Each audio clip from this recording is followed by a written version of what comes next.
After a bitter fight with my in-laws at Christmas dinner, my son and his wife stopped speaking to me. Weeks later, on my 68th birthday, I sat alone in the kitchen beside an untouched cake and a table set for three. No one came. Then the phone rang. "Dad." "You have two choices," my son said coldly. "Apologize to my wife's family or spend the rest of your life alone." 2 weeks later, I bought a one-way ticket and disappeared. My son's face turned pale when he finally realized what I had done before leaving. Before we go any further, thank you for being here. It means more than you know.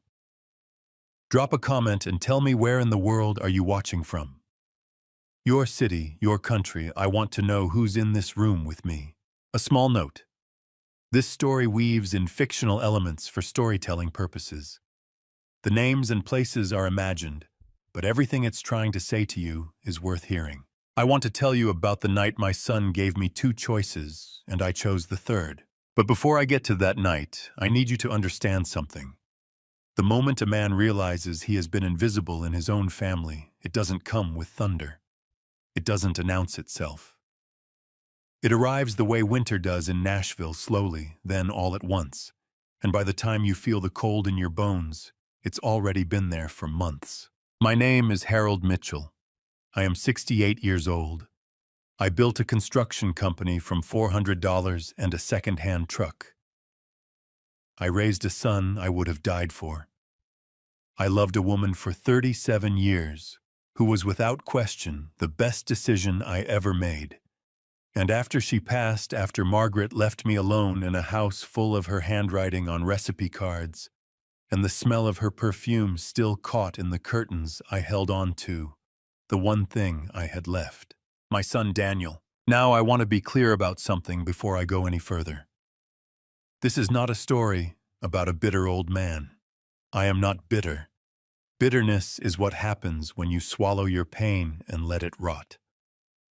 What I feel, what I felt on the night Daniel called me on my 68th birthday, with the coldest voice I had ever heard come out of his mouth, was something much cleaner than bitterness. It was clarity. "Dad," he said.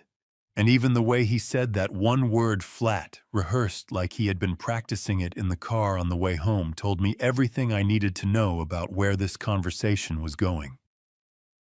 I've been thinking. I think it's time we had an honest conversation about some things. "All right," I said. I was sitting in my kitchen. The birthday cake I had bought that morning was on the counter, still in the box, still uncut. I had cooked pot roast, Margaret's recipe, the one Daniel used to ask for every year growing up, and I had set the table for three. I had been waiting since noon. It was past 8 in the evening when he called. "You owe Patricia and Frank an apology," he said. Patricia and Frank Caldwell, his wife Serena's parents. "For how you acted at Christmas. Serena and I have talked about it, and honestly, Dad, we feel like you've been difficult. Like you don't even try." I looked at that birthday cake. I thought about the pot roast going cold on the stove. I thought about the 3 chairs I had pulled out from the table that morning, the way I always used to when Margaret was alive, and the 3 of us would sit down together. 3 chairs, 1 man. "So here's the thing," Daniel continued, and I could hear Serena's voice somewhere in the background, not her words, just the shape of them, the coaching underneath. "You have 2 choices, Dad. You apologize to everyone sincerely, not the way you do it, where you say the words, but your face says something else, or, honestly, maybe it's time you figure out how to be on your own." The kitchen was very quiet after that. I want you to hold on to that moment. The birthday cake. The empty chairs. My son's voice on the phone telling me that my choices were to kneel or to disappear. I want you to hold on to it, because that moment is the center of everything I am about to tell you. "I hear you, Daniel," I said. "I appreciate the clarity." Then I hung up. Now what Daniel did not know, what none of them knew, was that by the time he made that phone call, I had already been preparing for exactly this conversation for longer than he could imagine. Not because I am the kind of man who plans for betrayal, but because I am the kind of man who pays attention. And I had been paying very close attention for a long time. Within 2 weeks of that phone call, I had done things that would make Daniel's face go the color of old ash when he finally found out. I had booked a one-way ticket. I had made certain that every door he thought was open to him was in fact locked legally, permanently, and with the kind of precision that only comes from planning something with a clear head and a steady hand. And then I had disappeared. Not dramatically, not in anger. I packed a bag the way I always pack, efficient, neat, nothing wasted. I drove to the airport on a Tuesday morning in February. I did not look in my rearview mirror when I pulled out of my driveway for the last time.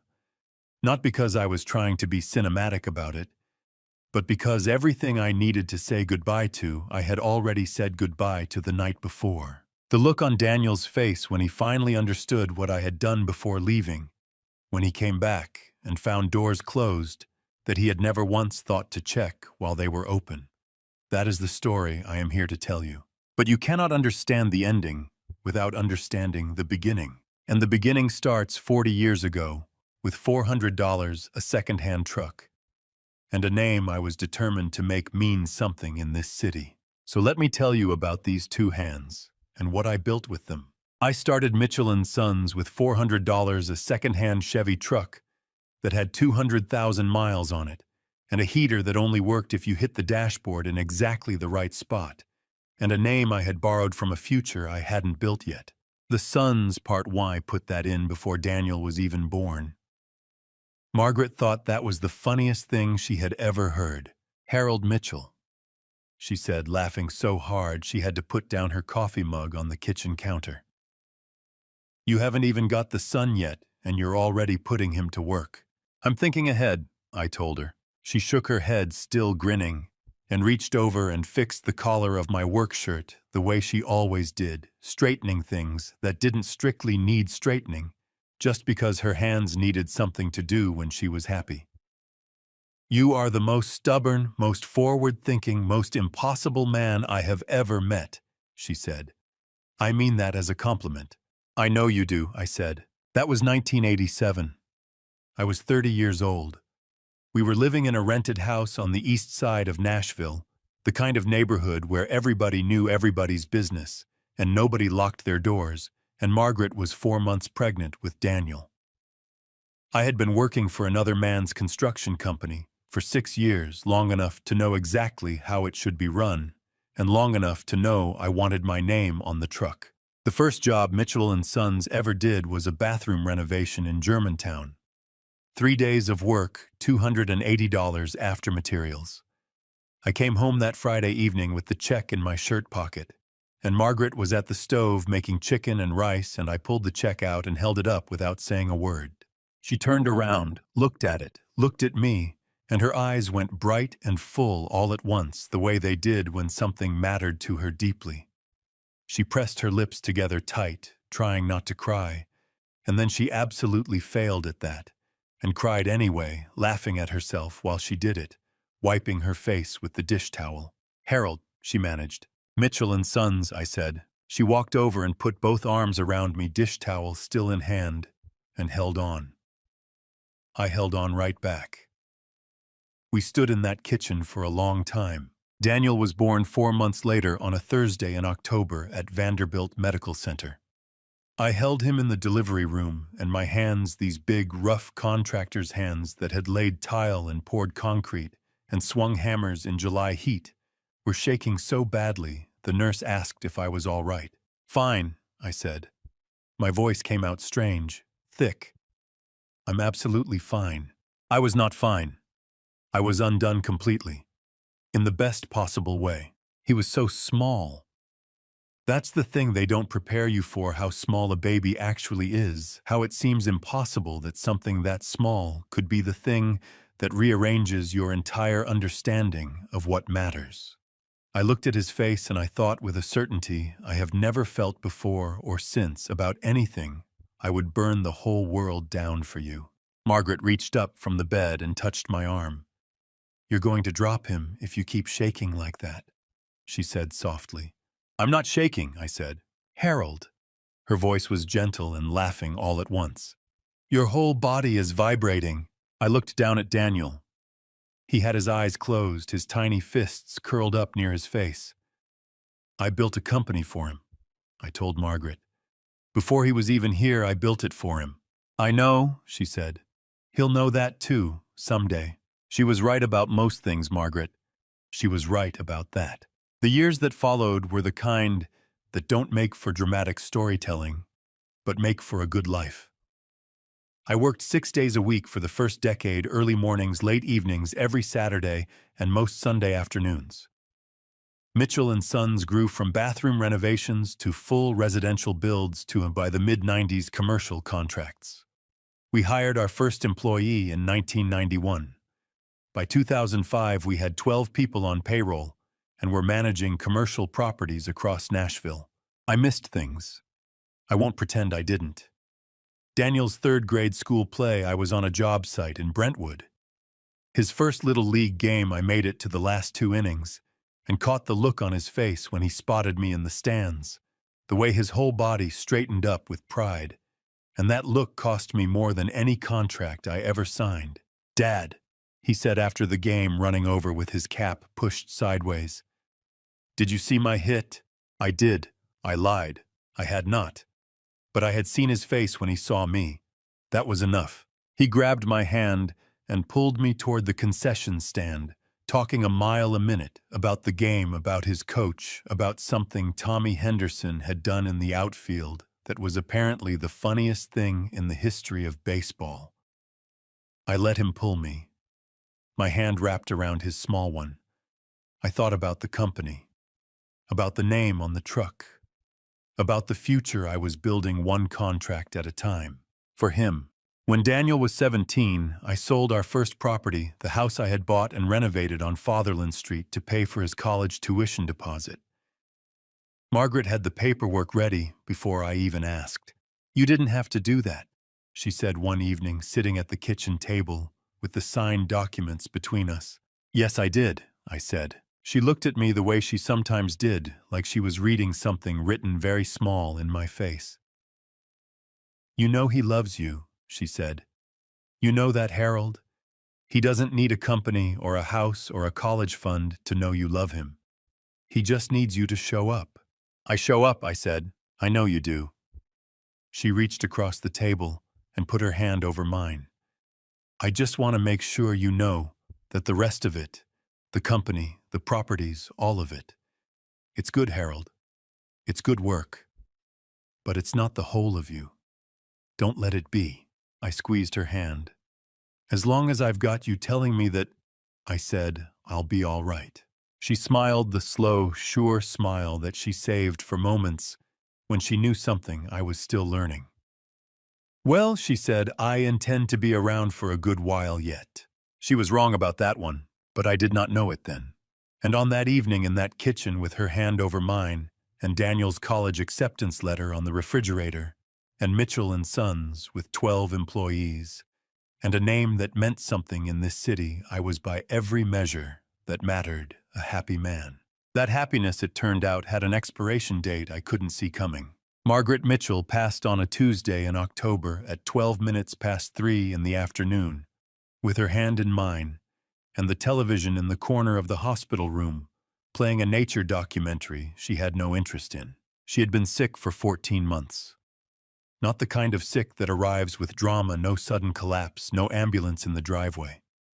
The kind that settles in slowly, the way a house shifts on its foundation. You don't notice until a door won't close right anymore. I was with her every day. I would get to the hospital by 7 in the morning, bring her the crossword puzzle from the newspaper because she hated the ones in the magazines, sit in the chair beside her bed, and drink the terrible coffee from the vending machine down the hall. We would talk. Margaret had opinions about everything, the nurses scheduling the quality of the Jell-O, the neighbor in the next room, who watched game shows at full volume. Harold, she said one morning, about 3 weeks before the end, when her voice had gone thin, but her eyes were still sharp and entirely herself. Come sit closer. I need to tell you something, and I don't want to have to raise my voice. I pulled my chair right up to the bed, took her hand. Danny, she said. She always called him Danny. You're going to worry about him. Margaret, let me finish. Her fingers tightened around mine, still stronger than you'd expect. You're going to worry about him, and you're going to pour everything you have left into making sure he's all right. I know you. You'll put him first the way you always have. She paused, drew a careful breath. But Harold, you have to promise me something. My throat felt like it had closed around a stone. Anything, I said. Take care of Danny, she said. But don't disappear into it. Don't make yourself so small that there's nothing left of you by the time you need yourself. Her eyes held mine steady and serious. Promise me you'll take care of him. But promise me you'll take care of you too. I pressed her hand to my lips.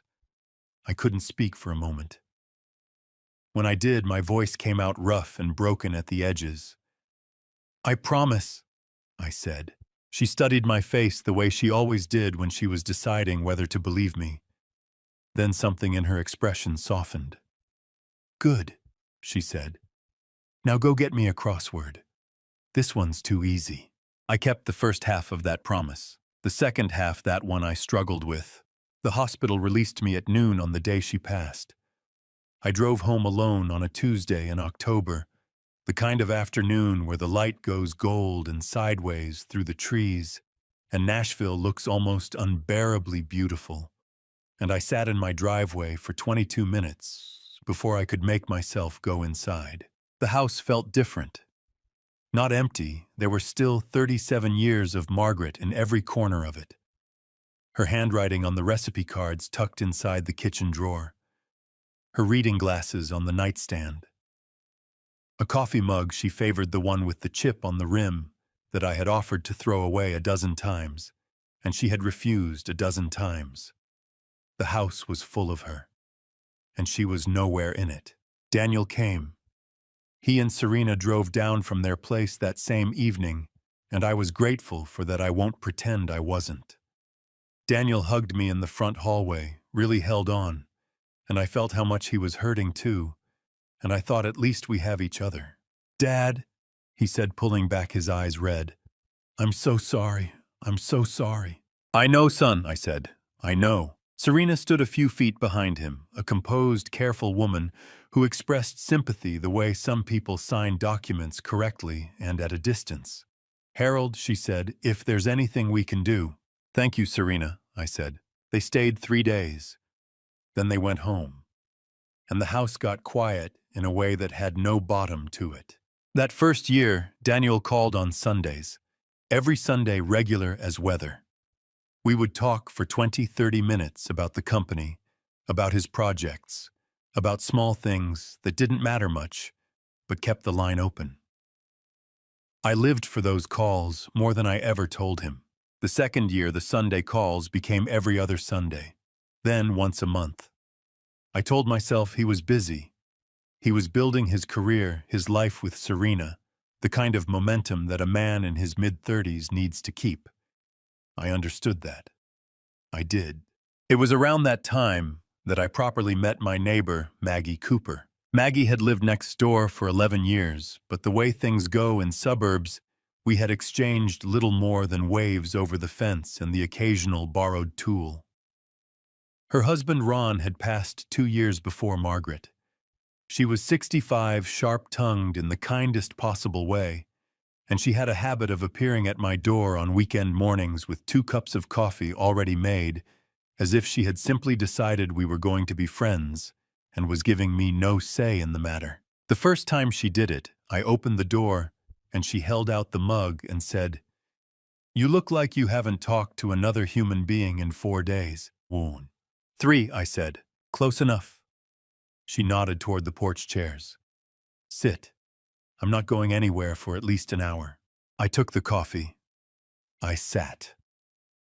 And for the first time since Margaret died, I talked to someone who was not my son, not a client, not a contractor, someone who just wanted to know how I was doing and had no agenda attached to the asking. One morning, maybe 6 months into our coffee routine, Maggie looked at me sideways over her mug and said, "Harold, are you lonely?" I turned the question over for a moment. Outside, a cardinal landed on the fence post and then was gone. "Loneliness is a choice, Maggie," I said finally. "So is everything else." She raised an eyebrow. "That's either very wise or very stubborn. With you, I genuinely cannot tell which." "Probably both," I said. She laughed, a real laugh, the kind that comes from the chest, and the sound of it hit me somewhere I hadn't expected. Not grief, exactly. Something adjacent to it. The particular ache of realizing that laughter had been absent from your mornings for longer than you had noticed. By the fall of 2024, Daniel and Serena's visits had become rare enough that I had stopped expecting them. A birthday card in January. A text on Thanksgiving. Dinner twice a year if the calendar cooperated. I had adjusted to this the way you adjust to a bad knee. You stop waiting for it to feel normal, and you just account for it in every step you take. I was not angry. Not yet. But something had started shifting quietly, in the way that important things always do. Like a door that won't close right anymore. I just hadn't figured out where the foundation had moved. By the time Thanksgiving passed, and December settled over Nashville, I had almost convinced myself that Christmas at the Caldwell's house would be fine. That I could walk into that house on Belmead Boulevard and smile and make small talk and be the kind of man people are glad to have in the room. I had almost convinced myself of that. Daniel called me on December 21st to confirm I was coming. "Mom and Dad are looking forward to seeing you," he said. Cheerful, smooth, the voice he used for professional calls. "Serena's been cooking all week. It's going to be a good time, Dad. Really." "I'll be there," I said. I found out later, much later, through a source I'll get to in good time, that Patricia Caldwell had said something quite different the week before when Daniel had mentioned I was coming. But I didn't know that on December 21st. I just knew I had told my son I'd be there, and Harold Mitchell does not go back on his word. I wore the navy jacket Daniel had given me the previous Christmas. It was a good jacket wool blend, well made, the kind of thing I would never have bought myself, but immediately understood was exactly right the moment I put it on. I had worn it exactly twice since he gave it to me. I wanted him to see me in it.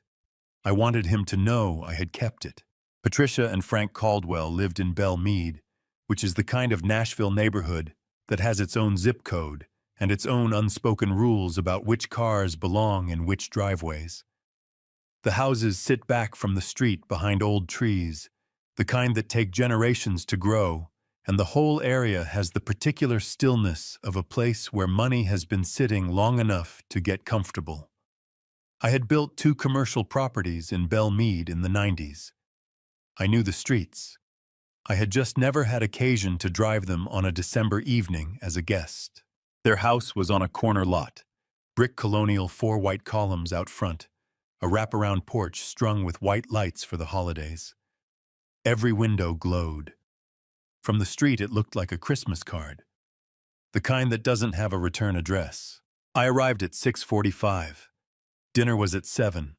I parked on the street because the driveway already had 4 cars in it, and I didn't want to block anyone. I walked up the front path, my breath fogging in the cold December air, and I was just reaching for the doorbell when I heard voices on the other side of the door. The door was not fully closed.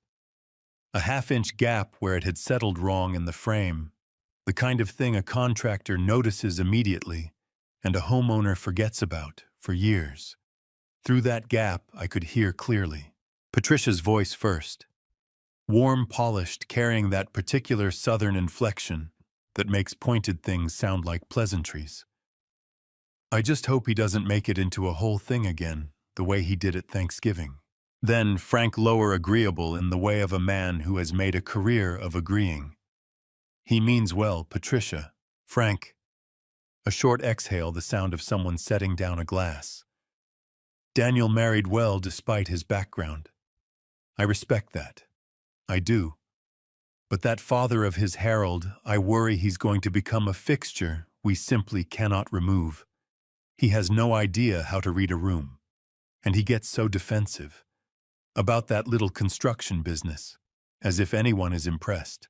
A pause, the sound of movement heels on hardwood. Serena doesn't say anything, Patricia continued, because Serena is gracious, but I can see it on her face every time he starts in about the company. It's embarrassing, Frank, for Daniel especially. Frank said something I couldn't make out. Then Patricia again. I just think at some point Daniel is going to have to make a choice about where his priorities are. He has a real future ahead of him. He doesn't need that weight around his ankle. I stood on the front porch of the Caldwell house on Belle Meade Boulevard in the navy jacket my son had given me for Christmas the year before, and I listened to my daughter-in-law's mother call me a weight around my son's ankle. My hand was still raised toward the doorbell. I lowered it slowly. Here is what I want you to understand about that moment. I was not shaking. My heart did not race. I did not feel the hot surge of humiliation or the particular sting of being found out, of having something true and terrible said about you just loud enough to reach you. What I felt was something much colder and much more clarifying than any of that. I felt certain. I had suspected in the vague and uncomfortable way of a man who does not want to confirm what he already knows, that this was the water Daniel and Serena swam in. That these were the opinions marinating in their house, their dinner conversations, their quiet agreements about who Harold Mitchell was and what he represented. I had suspected it. I had not wanted to know it for sure. Now I knew. I straightened my jacket, checked the button at the collar still secure. Then I reached out and pressed the doorbell. The door opened 30 seconds later.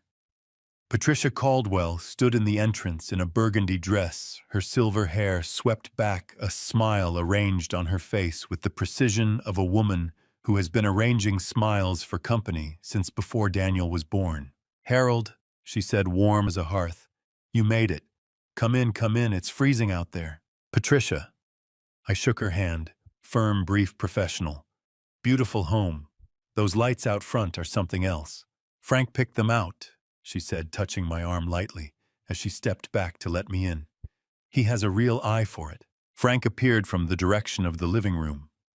A tall, broad man with silver hair and the comfortable ease of someone who has never once had to wonder whether he belonged in the room he was standing in. He extended his hand. "Harold, good to see you." "Frank," I said. "Good to be here." Daniel came around the corner a moment later, and the sight of him, my son, 38 years old, in a button-down shirt, looking comfortable and at home in this house that was not his house, hit me somewhere below the ribs in a way I was not expecting. He crossed the room and clapped me on the shoulder. "Dad, you look good." He glanced at the jacket and his face did something brief and pleased. "Is that hay you wore it?" "Of course I wore it," I said. "It's a good jacket, son." He smiled. A real smile, the kind he had as a kid, the one that started in his eyes before it reached his mouth. For just a moment, standing in the Caldwell foyer with the smell of pine and candle wax in the air, I let myself feel something like hope. Then Serena appeared at the top of the stairs, elegant and composed as always, and behind her, descending with the quiet authority of a woman in her own home, came Patricia Caldwell, who looked at me and smiled so perfectly that you would have needed to be standing on her front porch 30 seconds earlier to know exactly what that smile was worth. I smiled right back. I had come here tonight to find out one thing, what my son would do when it mattered. The dinner table, it turned out, was where I would get my answer. Dinner at the Caldwells was served at 7 o'clock sharp, which told you everything you needed to know about how Patricia ran her household. The dining room was long and formal dark wood table set for 9 crystal glasses that caught the candlelight. A centerpiece of white poinsettias and pine that probably cost more than my first month's rent on the east side. Everything was beautiful. Everything was arranged. I took my seat near the end of the table across from Frank and unfolded my linen napkin with the care of a man who was paying close attention to everything happening around him. Patricia sat at the head, She lifted her wine glass and smiled down the length of the table. "Family," she said warmly. "What a blessing." Everyone murmured in agreement. I raised my water glass. I don't drink at other people's tables, never have, and smiled back. The first thing came about 20 minutes into dinner, wrapped so perfectly in pleasantry that anyone not paying close attention would have missed it entirely. "Harold," Patricia said, reaching for the bread basket, with the ease of a woman in her own kingdom. "Daniel tells us Mitchell and Sons is still going strong. The smaller residential projects, there's such a steady market for that, isn't there? People always need things fixed." I set my fork down just briefly. "We moved into commercial property management about 15 years ago, actually," I said, keeping my voice easy conversational. 43 properties currently, 12 people on payroll." "Oh, of course." Patricia waved a gracious hand, as if the distinction were charming, rather than important. "I always mix up the different kinds of construction. Frank, you know more about that. Didn't your college roommate do something in development?" Frank launched into the story about his college roommate. Patricia had pivoted so smoothly that 3 people at the table probably thought she had paid me a compliment. I glanced at Daniel. He was cutting his chicken. He had heard every word. He did not look up. I noted that, filed it away, kept eating. The second thing came about 10 minutes later when the conversation turned to retirement, specifically Frank's golf schedule, and a couple their age who had just sold their house and moved to a smaller place in Florida. "There's something so freeing about it," Patricia said, addressing the table generally, though I could feel the angle of her attention, the way you feel a draft in a room with no obvious window. "Letting go of the big responsibilities. Stepping back. At a certain point in life, you've done your part, haven't you? The next generation needs room to grow without the older generation hovering." She smiled at me as she said that last part. Warm. Gracious. The smile of a woman who had never once needed to raise her voice. "I find I'm not much of a hoverer," I said pleasantly. "Never had the patience for it." Frank chuckled. Someone else laughed lightly. Patricia tilted her head with an expression of affectionate amusement, the kind reserved for people whose jokes you're tolerating. I looked at Daniel again. He was reaching for his wine glass. His eyes tracked across the table, left, right, anywhere but my direction. My chest pulled tight, a slow, painful contraction I refused to let show on my face. This was my son. This was the boy I had bared the day his college acceptance letter arrived, the one whose little league face I had driven 45 minutes to see for 2 innings.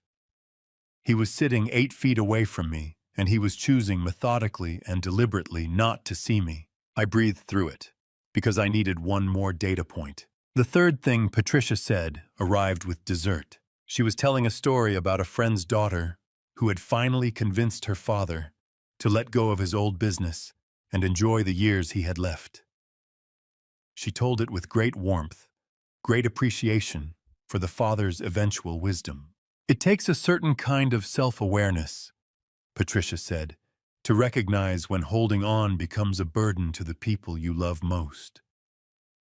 She looked directly at me then, and the look lasted exactly long enough to be unmistakable to anyone watching, and short enough to be deniable to anyone who wasn't. "Don't you think, Harold?" The table waited. I felt every eye on me, some curious, some uncomfortable, some carefully neutral. I felt Serena's stillness on my left, the particular quality of a woman holding very carefully to a very practiced composure. And I felt more than anything the weight of Daniel's silence like a physical thing pressing down the length of the table. I looked at Patricia Caldwell, and I smiled with the full warmth of a man who has absolutely nothing to prove. "I think the people who love you most," I said, "are usually the last ones to call you a burden." A brief beat. Then Frank cleared his throat and said something about the pie, and the moment dissolved the way those moments do not resolved, just covered over. But something had shifted at that table. I could feel it the way you feel a change in air pressure before a storm. I looked at my son one final time. Daniel's jaw was tight. His eyes were fixed on his dessert plate. His hand around his fork had gone rigid at the knuckles, the tendons in his wrist standing out white against his skin. He had heard every word of every exchange. He had understood all of it. And he had sat there and absorbed it and said absolutely nothing, not one word in my direction, not a single syllable of defense or deflection or even acknowledgement. That was the answer I had come for. After dessert, people drifted into the living room. I stayed for 40 minutes, enough to be courteous, not enough to pretend the evening had been anything other than what it was. I shook Frank's hand. I thanked Patricia for a lovely dinner, and I meant none of it. And she knew I meant none of it, and we both smiled anyway, because that is the particular social contract of people who dislike each other in formal settings. Daniel walked me to the door. "Good to have you, Dad," he said. I looked at my son's face. He looked tired, not the tiredness of a long day, but the particular exhaustion of a man who has been performing for too many audiences for too long. "Take care of yourself, Daniel," I said. I hugged him briefly, felt his arms come around my back. Then I walked to my car, and I drove away from Belle Meade Boulevard, through the dark Nashville streets, and at some point I found myself taking the long way home down through Germantown, past the block where Mitchell & Sons had built its first commercial property in 1994. The building was still standing. The lights were off the street, quiet, but the thing I had built was still there, solid and sure, the way good work always is. I drove the rest of the way home with one hand on the wheel, and something newly, quietly certain settling into my chest like concrete finding its level. It was not anger. It was not grief. It was the particular peace of a man who has just received a very clear answer to a question he had been afraid to ask. I got home at 10:40. The house was exactly as I had left it. Lights on in the kitchen. The small lamp in the living room. The particular quiet of a place that has learned to hold only one person. I hung the navy jacket on the hook by the door. Stood there for a moment, with my hand still on the collar, the wool still cold from outside, and thought about Daniel's face when he saw me wearing it. "You wore it." I went to the kitchen, fed the cat a gray tabby named Earl, who had belonged to Margaret, and who had transferred his loyalty to me with the pragmatic ease of a creature who understands where the food comes from. Earl wove between my ankles, purring with great enthusiasm for someone who had been asleep on the couch all evening. "Big night for you too, huh?" I said. Earl offered no commentary. I appreciated that about him. I made a cup of decaf I didn't particularly want and sat down at the kitchen table. The house was the kind of quiet that has weight to it, not empty, just still. On the wall beside the refrigerator, Margaret's calendar was still hanging. She'd had a habit of writing everyone's important dates in red pen, birthdays, anniversaries, doctor's appointments. Her handwriting was small and precise, the kind of handwriting that meant business. I had not taken the calendar down after she passed. I didn't fully understand why until this moment, sitting in my kitchen at 11 o'clock on the night of December 23rd. My birthday was circled in red. January 19th. Her handwriting. A small heart drawn next to it the way she always did. I looked at that circle for a long time. Then I got up, went to the phone, and called Thomas Hayes. Thomas Hayes and I go back 40 years. We met on a job site in Germantown in 1984. I was 27, he was 30, and we were both working for a contractor named Bill Delaney, who paid poorly and expected everything. Thomas was the best tile setter I had ever seen, and a man of almost supernatural calm. I was loud and impatient and full of opinions. We should not have gotten along. We became within 6 months the kind of friends you only make when you are young enough to be completely honest with each other. He left construction in 1991 to go to seminary.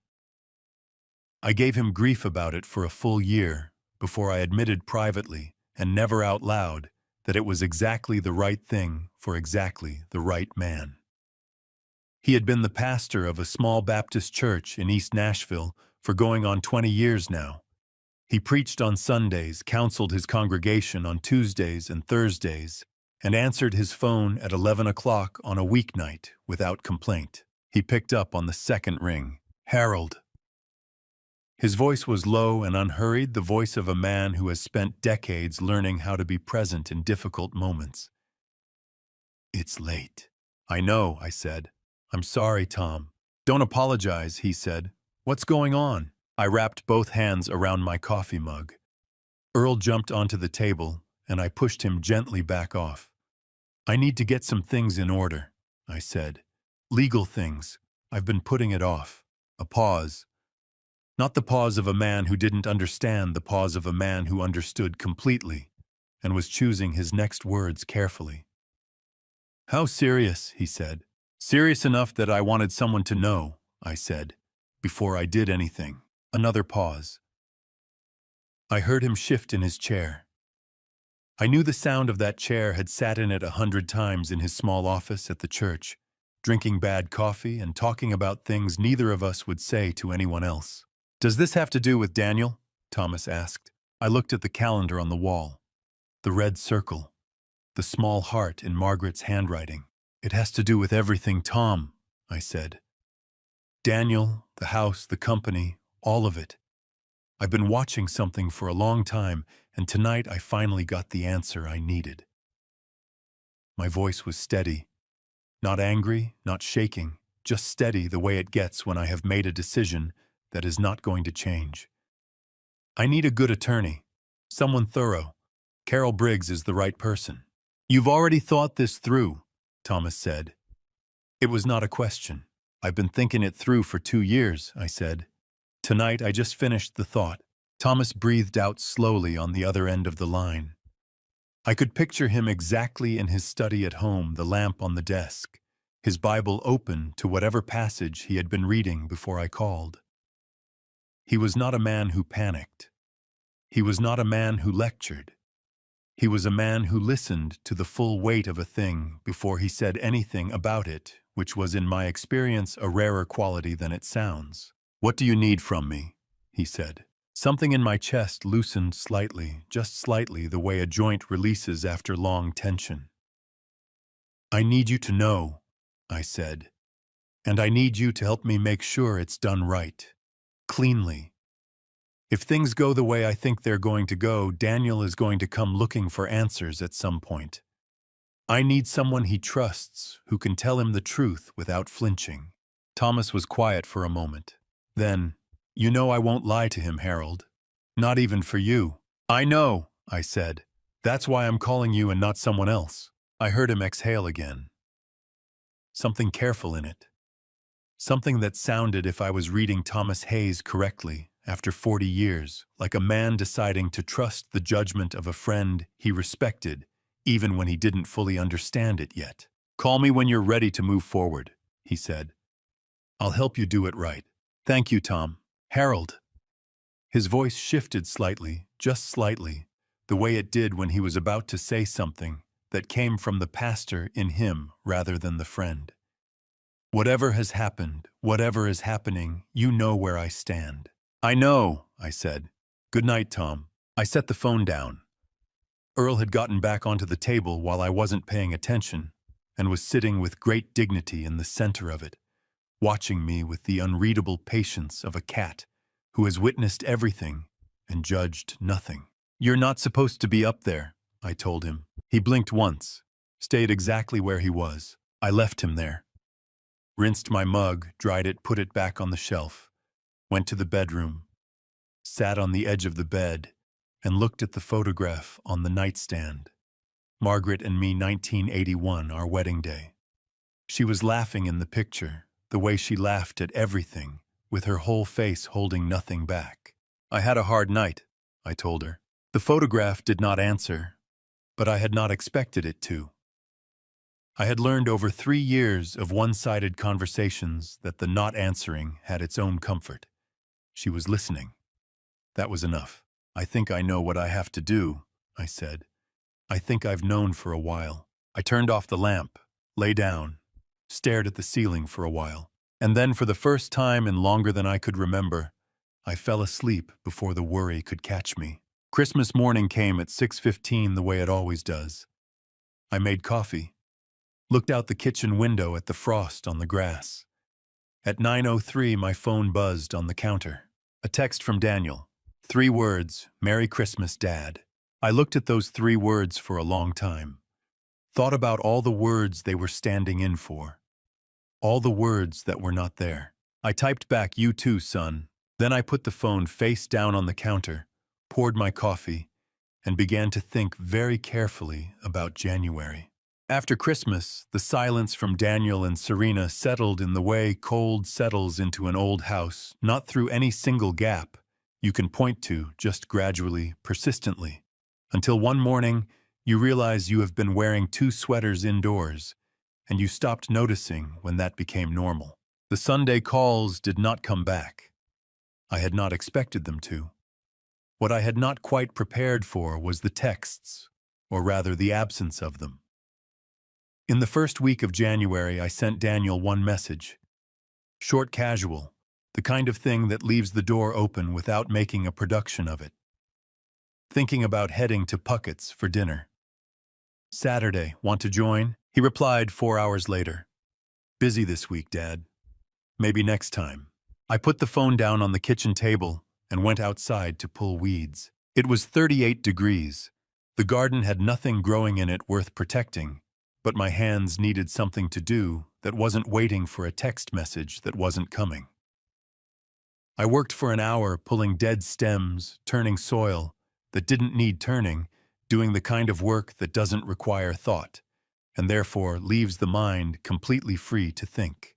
That was when Maggie Cooper came over. She appeared at the gate in her winter coat with 2 mugs of coffee, her breath making small clouds in the cold air, her expression carrying the particular matter-of-factness of a woman who has decided something and sees no reason to announce it. "You're pulling weeds in January," she said. "In 38 degrees. The weeds don't know what month it is," I said. She opened the gate, walked across the dead grass, and held out one of the mugs. I pulled off my gardening glove and took it. We sat in the 2 porch chairs I kept on the back patio, and Maggie wrapped both hands around her mug and looked out at the yard the way she always did, like she found it genuinely interesting, which I had come to understand was simply how she engaged with the world. She did not ask about Daniel. She did not ask about Christmas. She just sat with me, and I was more grateful for that than I knew how to say out loud. After a while, she tilted her head slightly and said, "Harold, when's your birthday?" "January 19th, I said. She nodded slowly like she was filing that away. "You cooking?" I looked out at the yard. A cardinal landed on the fence post, bright red against the gray January sky, and was gone again in 3 seconds. "I was thinking about it," I said. "What are you making?" "Pot roast. Margaret's recipe." Maggie's expression did something complicated, warm and sad, at the same time the way faces do when they are holding 2 things at once. "Good recipe," she said. "Best one I know," I said. We drank our coffee. The yard was quiet. And then, without fully intending to, I found myself talking about last year. "He canceled," I said. "Daniel, last January. I had the whole thing set up, pot roast cake from Elliston Place soda shop, table for 2. He texted at 4 in the afternoon. Said something had come up with Serena's family. I turned the mug in my hands. "I called you." Maggie's eyes went soft at the corners. "I remember," she said. "I brought that terrible bottle of wine." "It was terrible," I agreed. "I sang happy birthday," she said.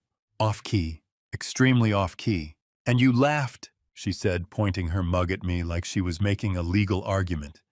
"You laughed, Harold. Don't leave that part out." I had laughed, sitting in my own kitchen on my 67th birthday with a half-eaten pot roast, and Maggie Cooper singing happy birthday like she was auditioning for something she had no business auditioning for. I had laughed until my chest hurt, the kind of laugh that surprises you with how badly you needed it. "Yeah," I said quietly. "I laughed." Maggie studied my face for a moment. Then she said carefully, "Is this year going to be the same?" I thought about the question, about the table I was already planning to set, about the cake I would pick up from Elliston Place, about the 3 chairs. "I don't know yet," I said, "but I'm making the pot roast either way." She nodded, accepted that answer without pushing it further. Another thing I valued about Maggie Cooper. She knew the difference between a man who needed advice and a man who needed a witness. 2 days after that conversation, I made a phone call I had been considering since the week after Christmas. Jim Pierce had been my real estate agent on and off since 2005, a steady, discreet man who understood that not every property transaction needed a yard sign and an open house. "Jim," I said when he picked up, "I have some questions about the market. Off the record for now." "Of course, Harold," he said. "What are you thinking?" "I'm thinking about the house," I said. "Just thinking. What it would look like to sell quietly. No listing, no sign. Right buyer, right price, right timing." A brief pause on Jim's end, the pause of a professional recalibrating. "I can do that," he said. "You want to talk numbers?" "Not yet," I said. "Just wanted you to know the conversation might be coming." "Understood," Jim said. "I'll keep an eye out." I thanked him, hung up, and stood in my kitchen looking at the calendar on the wall. Margaret's red circle. January 19th. 12 days away. I had 2 weeks. The legal work would be done in time. The house question was now in motion. All that remained was the 19th and whatever that day would bring.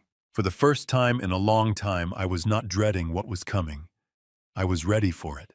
I called Carol Briggs on the morning of January 6th at 8:15, before the rest of the world had finished its first cup of coffee. Carol had been Mitchell and Sons' attorney for 11 years.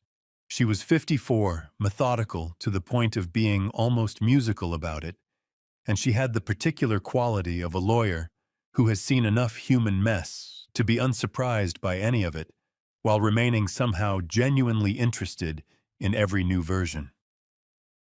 I trusted her the way you trust a tool that has never once failed you, not with sentimentality, but with the deep confidence of experience. She picked up on the second ring. "Harold, this is early." "I know," I said. "I need to come in this week if you can manage it." A brief pause, not surprise, just orienting. "Tomorrow at 2, she said. "Tomorrow at 2, I said. I arrived at her office on Church Street with a list written on a yellow legal pad, 8 items numbered, each one clear and specific. I had written it the night before at the kitchen table in the same way I used to write project specifications for Mitchell and Sons, no unnecessary words, no ambiguity, nothing left to interpretation. Carol looked at the list for a full minute without speaking. Her reading expression was the same as her everything expression, focused, neutral, giving nothing away until she had something worth giving. "How long have you been thinking about this?" she said, finally setting the pad down on her desk. 2 years for some of it, I said. 2 weeks for the rest. She looked up at me over the top of her reading glasses. The company restructuring that was 2 years ago. "October 2022, I said. "That's already done," she said. "It is." Carol leaned back slightly. "And Daniel was never included in that restructuring." "He was not." She looked at the list again. I knew what she was thinking, not judging, just understanding the full shape of what swat in front of her. "Tell me why," she said. "Not because I need to know for the legal work, but because I want to understand what I'm working with." I folded my hands on the edge of her desk. "Their wedding reception," I said. "October 2022. I was standing near the bar getting a glass of water, and I heard Frank Caldwell, Serena's father, talking to one of his friends. Golf friends. The kind of men who talk about other people's money the way some men talk about the weather." I kept my voice even. "He said, and I remember this precisely, Daniel married into our circle well. That construction inheritance of his should set them up nicely." Carol's expression did not change, but something behind her eyes sharpened. "He called it an inheritance," I said. while I was standing 20 feet away, while I was still running the company, while I had 12 employees and 43 properties and 30 years of work behind me. I took a breath. I drove home that night and I called you the next morning. I remember, Carol said quietly. The company was never going to be an inheritance, I said. It was going to be earned the way I earned it. But after that conversation, I realized I had not protected it the way I should have. I nodded at the legal pad. Now I'm protecting the rest. Carol studied me for a moment, the long, careful look of a woman deciding whether the man across her desk was acting from pain or from clarity. Whatever she found in my face, it satisfied her. "All right," she said. She pulled the legal pad toward her and uncapped her pen. "Walk me through each item." We went through all 8. The will, a complete revision moving Harold's personal assets into the second Sunrise Foundation, a charitable trust he had quietly established 6 months earlier to support elderly individuals without family support. The joint account, Harold would transfer his portion to a personal account and then into the trust. Mitchell and Sons already in a trust structure, with Carol and Thomas Hayes as co-trustees, alongside an independent third party. The house subject to the conversation with Jim Pierce, which Harold would handle separately. "There's one more thing," I said when we had reached the end of the list. Carol looked up. "I want a separate fund," I said. "Small compared to the rest. Accessible at age 18. Unconditional." I paused. "Serena is pregnant. No one has told me officially, but I know." Carol's pen stopped moving. "How do you know?" "I noticed," I said. "At the Christmas dinner.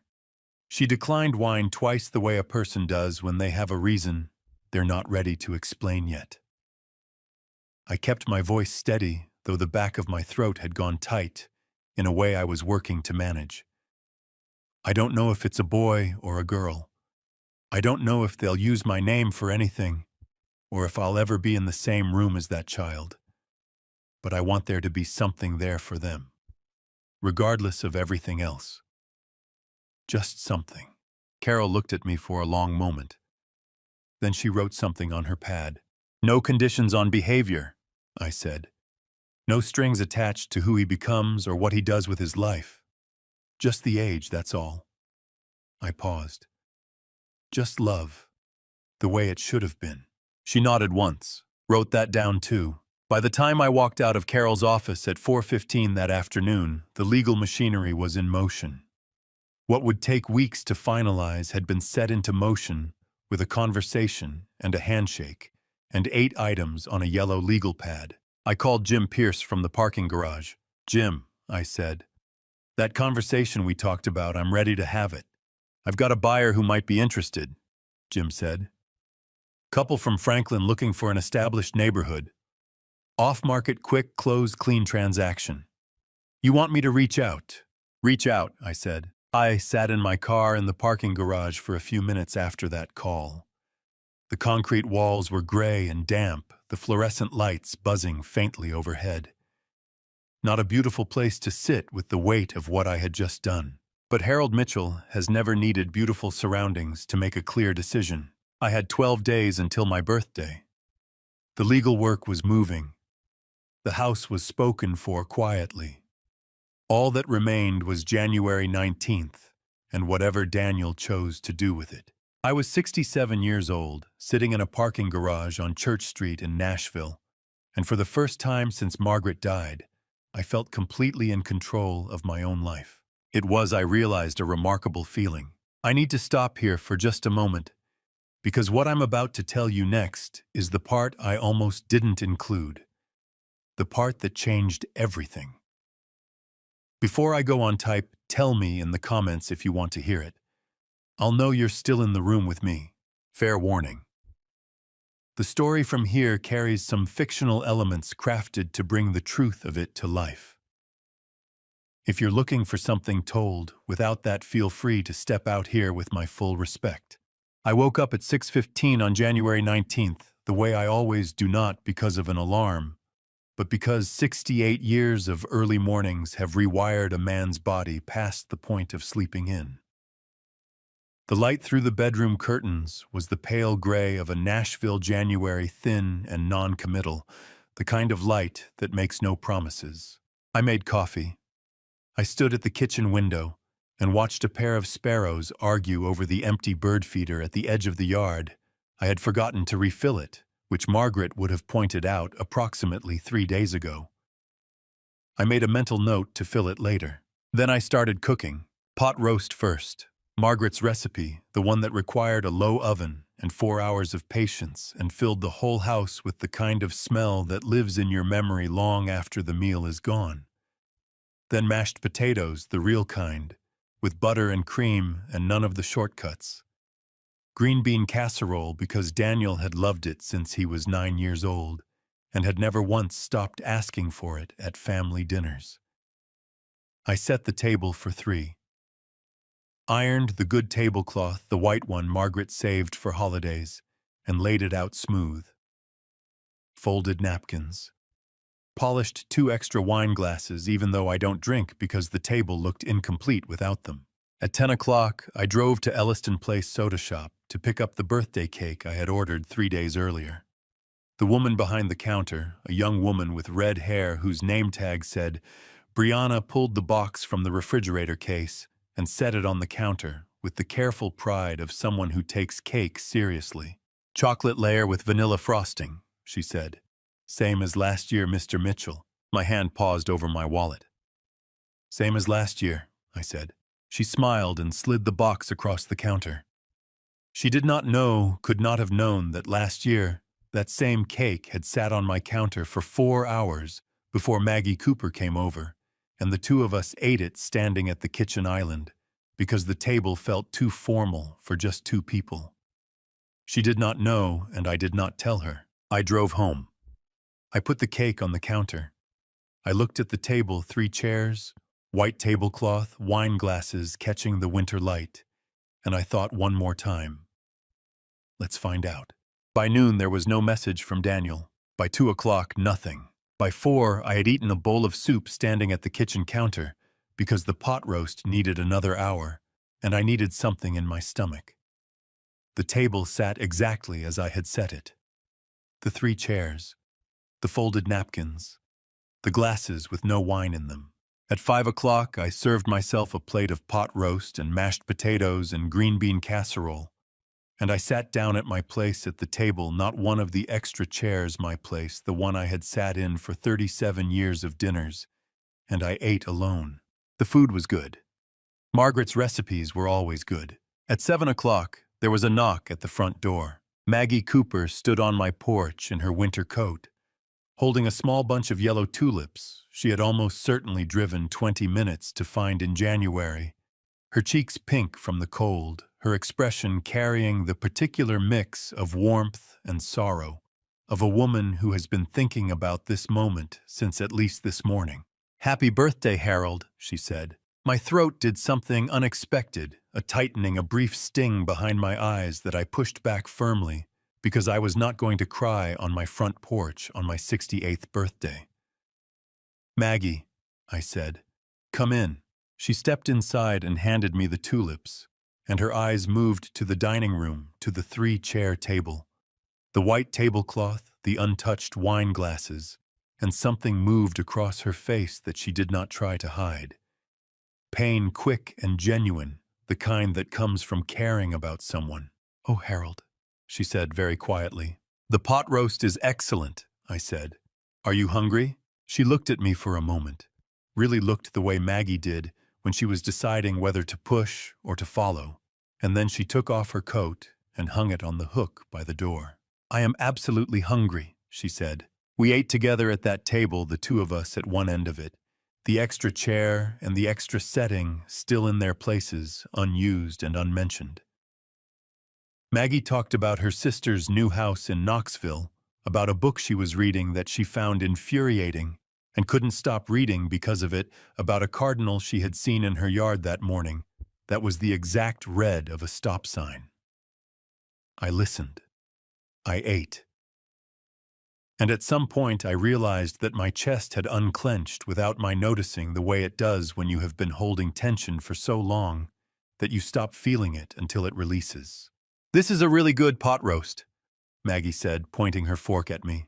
"Margaret's recipe," I said. "I know," she said. "She gave it to me once. I tried to make it." She made a face. "It was not this. You have to be patient with the oven temperature," I said. "Low and slow."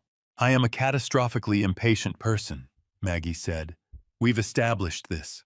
I laughed, short and real from somewhere in my chest. Maggie smiled at the sound of it, the way she always did, like she had been waiting for it, and was glad it arrived. At 8:47, my phone buzzed on the kitchen counter. I looked at the screen. Daniel. I glanced at the clock on the wall. 8:47 exactly. I set down my fork, picked up the phone, and answered. "Daniel," I said. "Dad?" His voice was flat, composed, carrying the particular quality of a man who has rehearsed what he is about to say, and has decided the rehearsed version is the right one. "I've been thinking about some things. About Christmas and about look. I think you owe Patricia and Frank an apology. A real one, not the way you sometimes do it, where the words are there, but the meaning isn't." A pause. "And honestly, Serena and I have talked, and we feel like you've been difficult lately. Like you're not really trying." I said nothing. Let him finish. "So here's where I'm at, Dad. You have two choices. You apologize to Patricia, to Frank, to Serena sincerely, and we move forward. Or—" He stopped. When he continued, his voice had a flatness to it that landed in my chest like a stone dropped into still water. "Or maybe it's time you figured out how to be on your own." The kitchen was very quiet. Maggie was watching me from across the table, her fork set down, her eyes steady and serious. She could hear enough to know what was happening. Her jaw was tight. Her hands were flat on the table in front of her, and I could see she was working very hard not to say something. I looked at the birthday cake on the counter. Still in the box, still uncut. 68 candles I had not lit because I had been waiting for someone to light them with. "I hear you, Daniel," I said. My voice came out steady and clean. "I appreciate the clarity." "Dad." I ended the call. I set the phone face down on the counter. Maggie was staring at me from the table, her eyes bright with something fury on my behalf, grief, the particular helpless anger of watching someone you care about get hurt by someone they love. "Harold," she started. "Thank you for coming tonight, Maggie," I said. "I mean that." She pressed her lips together tight. Her eyes went glassy at the corners, but she held it. "What are you going to do?" she said. "I'm going to walk you to the door," I said. "And then I'm going to take care of a few things." After Maggie left, I stood in front of the fireplace mantel for a long time. The family photograph had been there for 6 years, Harold, Margaret, and Daniel taken the summer. Daniel was 12, all three of us squinting into the sun at Radnor Lake. Margaret laughing at something off camera. Daniel with his arm around my waist. Me looking at the two of them like I had won every bet I ever made. I took it down. I went to the bedroom. From the top drawer of my dresser, underneath the folded handkerchiefs and the extra watch batteries, I retrieved a photograph I had put there 3 years ago, the week after Margaret passed, because I could not bear to look at it, and could not bear to throw it away. Harold and Margaret, 1981, our wedding day. She was 24 and laughing and wearing a dress the color of cream, and I was 24 and terrified, and the happiest I had ever been in my life. I put that photograph into the frame, set it on the mantel, stepped back and looked at it. Then I picked up my phone and called Thomas Hayes. Thomas picked up on the second ring. "Harold." His voice was the same as it always was, at any hour, unhurried, grounded, the voice of a man who has spent decades being the steadiest person in whatever room he occupied. "Talk to me." "I'm ready, Tom," I said. I was standing in the kitchen, the mantel photograph changed the phone in my hand, the birthday cake still on the counter. "I need you to do 4 things. Go ahead. Call Carol Briggs first thing tomorrow morning," I said. Tell her we're moving on the full list. Everything we discussed. I want it completed before the end of the month. Done, Thomas said. Call Jim Pierce after that. He has a buyer for the house. I've already told him to move forward. I need you to be the point of contact from here. The closing, the paperwork, everything. I don't want to be reachable for that process. A brief pause. Understood, Thomas said. And the third thing, keep a copy of everything, I said. Every document Carol files, every transfer, every change. I want you to have a complete record. I moved to the kitchen window, looked out at the dark yard. When Daniel comes looking for answers, and he will, I want him to be able to get them, all of them, from someone he can trust. Thomas breathed out slowly on the other end of the line. You said 4 things. The 4th thing, I said. Don't tell him where I am, not until I say otherwise. Maybe not ever. I paused. Can you do that, Tom, all 4? The line was quiet for a moment. Not the quiet of hesitation, but the quiet of a man taking the full weight of something before he agreed to carry it. Yes, Thomas said. I can do that. Thank you, I said. Harold? His voice shifted slightly the way it did when Thomas Hayes, the friend, stepped aside and something older and quieter came through. Are you all right? I looked at the kitchen. The pot roast pan still on the stove. The 3-chair table with the white tablecloth. The birthday cake on the counter still in the box, still uncut. I'm better than I've been in a long time, I said. And I meant it not with bravado, not with the particular performance of a man who wants to seem fine. I meant it the way you mean simple, true things. Good night, Tom. Good night, Harold. God be with you. I set the phone down on the counter. The kitchen was very quiet. Outside, the January night pressed against the windows, cold and dark. I stood there for a moment, just standing, feeling the particular weight of a life in the process of being deliberately, carefully changed.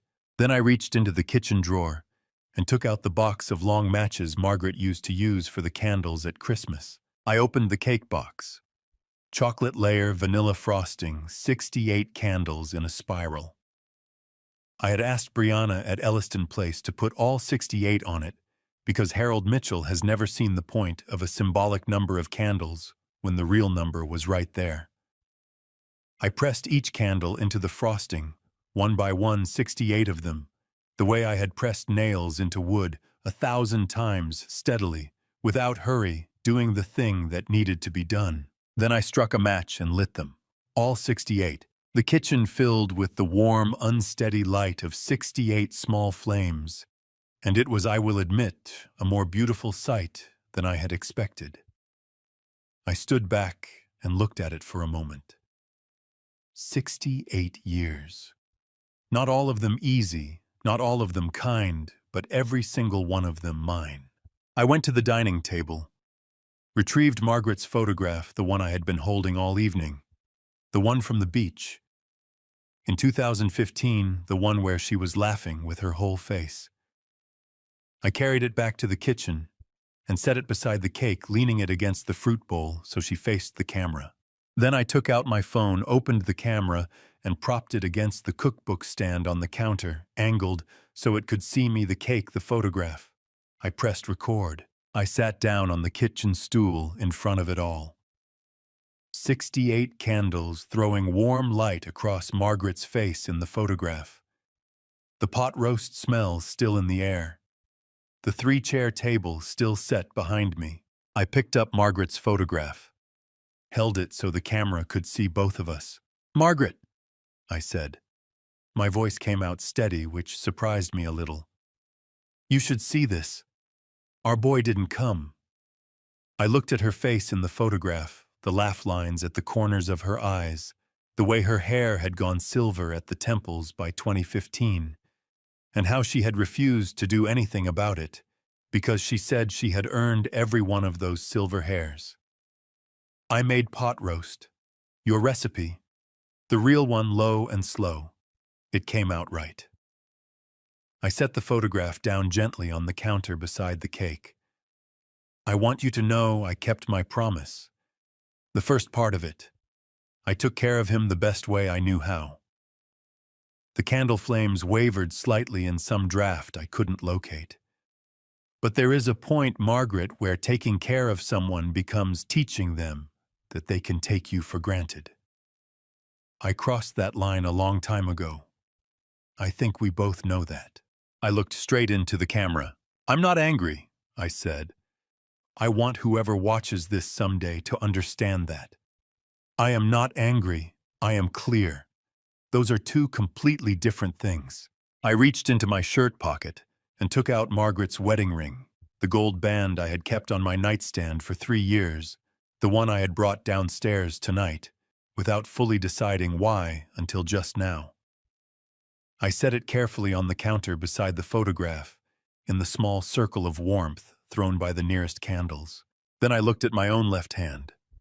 The matching band worn smooth after 44 years. I ran my thumb over it once. I left it where it was. I looked at the 68 candles. Thought about 68 years. Thought about Margaret and Daniel at 2 years old falling asleep on my shoulder. And the first Mitchell & Sons check for $280. And the way a morning in Nashville can smell like cut grass. And possibility when everything is still possible. Then I leaned forward and blew out every candle one long, steady breath, and the kitchen went dim. I saved the video to the phone, plugged in the small USB drive I had set out earlier, and transferred the file. Held the drive in my palm for a moment, small enough to close my fist around, containing something I could not describe in any unit of measure I knew. The memory box was on the kitchen shelf where I had placed it that afternoon, the old wooden box with the brass clasp that Margaret had used for 30 years to keep important things. I opened it.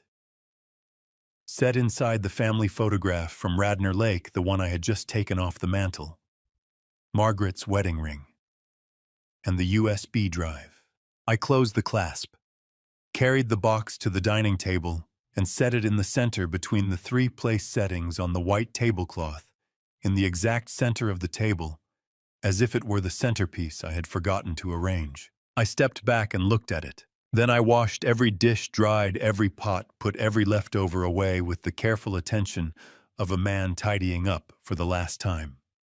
Wiped down the counters. Folded the dish towel over the oven handle the way Margaret always had, just so, with the embroidered edge facing out. I turned off the kitchen light. I went to bed at 11:40. I had a flight to Book a Life to finish dismantling, and for the first time in longer than I could remember. Fear waiting for me on the other side of sleep. I closed my eyes. I slept like a stone. The birthday candles were cold by the time I woke up. 68 little stubs of wax sitting in a ring around a half-eaten chocolate vanilla cake that Brianna had packed into a white cardboard box with a yellow ribbon. Margaret always said I had a weakness for yellow ribbons. She wasn't wrong. I stood at the kitchen doorway for a long moment, chest rising slow, watching the morning light come in through the window above the sink, that cold, gray January light that doesn't apologize for anything. The memory box was on the table where I'd left it. Margaret had bought it at a craft fair in Murfreesboro back in 2003, said she'd use it for important things. I'd teased her, "Marg, everything you touch becomes an important thing." She'd laughed until her shoulders shook, and she'd swatted my arm with a dish towel and said, "Harold Mitchell, you are the most aggravating man I have ever loved." I pressed my palm flat against the lid of the box. My hand trembled just slightly, just enough for me to notice. My phone buzzed at 6:14. "Thomas." I picked up before the second ring. "You sleep." Thomas Hayes's voice was low and careful, the way it always got when he knew something important was happening. "Like a stone," I said. "You." "Barely. Carol called me at 11 last night. Said everything's filed. The trust paperwork went through, the will amendments recorded, and Jim confirmed the buyer signed the purchase agreement at 10:30. A short pause. "Harold, it's done." My throat tightened so fast it almost scared me. I gripped the edge of the kitchen counter with my free hand, knuckles going white. 40 years of building something, 40 years of mixing mortar and pulling permits and losing sleep over payroll, and it had come down to a phone call at 6 in the morning with an old man who used to lay tile with me on a job site in Brentwood. "You okay?" Thomas asked. "Ask me in an hour," I said. He made a sound, half laugh, half exhale. "The photo's ready. Did it last night." The one from 81. The one from 81, I confirmed. There was a beat, not an empty one, but a full one, heavy with everything we didn't need to say out loud. Because 40 years gives you that kind of shorthand with a person. "I'm proud of you," Thomas said. His voice cracked just slightly on the last word. "Margaret would be too." My eyes went hot, and I blinked hard, fast, pressing the heel of my hand against my left eye like that would do anything. It didn't. "Don't do that to me this early, Thomas." "Sorry." He wasn't sorry at all, and we both knew it. After I hung up, I stood there for a minute, with my hand still pressed over my eye, breathing through my nose. Then I walked to the living room. The family portrait had hung above the fireplace since Christmas of 2016. Daniel was 30. Serena was newly engaged, and we'd hired a photographer at Centennial Park. Margaret in a cranberry red coat, me in the old navy jacket, Daniel grinning with his arm around Serena. Margaret had framed it herself, hung it herself, stepped back and said, "Now that's a family." I lifted it off the wall. It was heavier than I remembered. I carried it to the hallway closet, wrapped it in the flannel blanket from the top shelf, and placed it on the floor in the back corner. Then I took the 1981 wedding photo from the bedroom nightstand. Just Harold and Margaret, 22, and 20 standing outside St. Bartholomew's, with rice in her hair, and a look on her face like she'd won the whole world, and I hung it above the fireplace in the portrait's place. I stepped back. "There you are," I said out loud to her. My chest hurt so bad I had to sit down on the edge of the coffee table. Not from grief, or not only from grief. It was that specific, particular ache of something finally being right, after a long, long time of it being wrong. The knock at the door came at 7:15. "Harold." Maggie Cooper stood on the porch with 2 cups of coffee from the diner on Gallatin, her gray scarf wrapped twice around her neck, her eyes scanning my face the way they'd learned to do over 3 years of Tuesday mornings. "You've got that look." "What look?" "The one that means you've already decided everything, and you're just waiting for the rest of the world to catch up." She held out the coffee. "Can I come in?" "You brought me coffee, Maggie. You can have the whole house." She stepped inside, stopped in the hallway, and her eyes went immediately to the fireplace. She saw the new photo. She saw the empty space where the family portrait had been. She pressed her lips together until they went white at the corners, and then she said very quietly, "Oh, Harold." "Don't you start," I said. "Thomas already tried." "Thomas doesn't count. He cries at furniture commercials." Her voice was steady, but her eyes were wet, shining, the way eyes do when someone is absolutely refusing to let themselves fall apart. "When?" "Tomorrow morning." She nodded one single nod like she'd been bracing for it, and now it had arrived and she was choosing to stand firm. "The box?"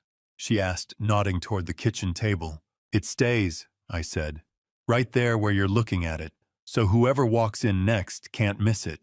Maggie's breath went in sharply. She set her coffee down, crossed the kitchen in 4 steps, and touched the brass latch with 2 fingers gently, the way you touch something you know is sacred. "The USB is inside," I said, "and Margaret's ring, and the Radnor Lake photo from Daniel's 9th birthday."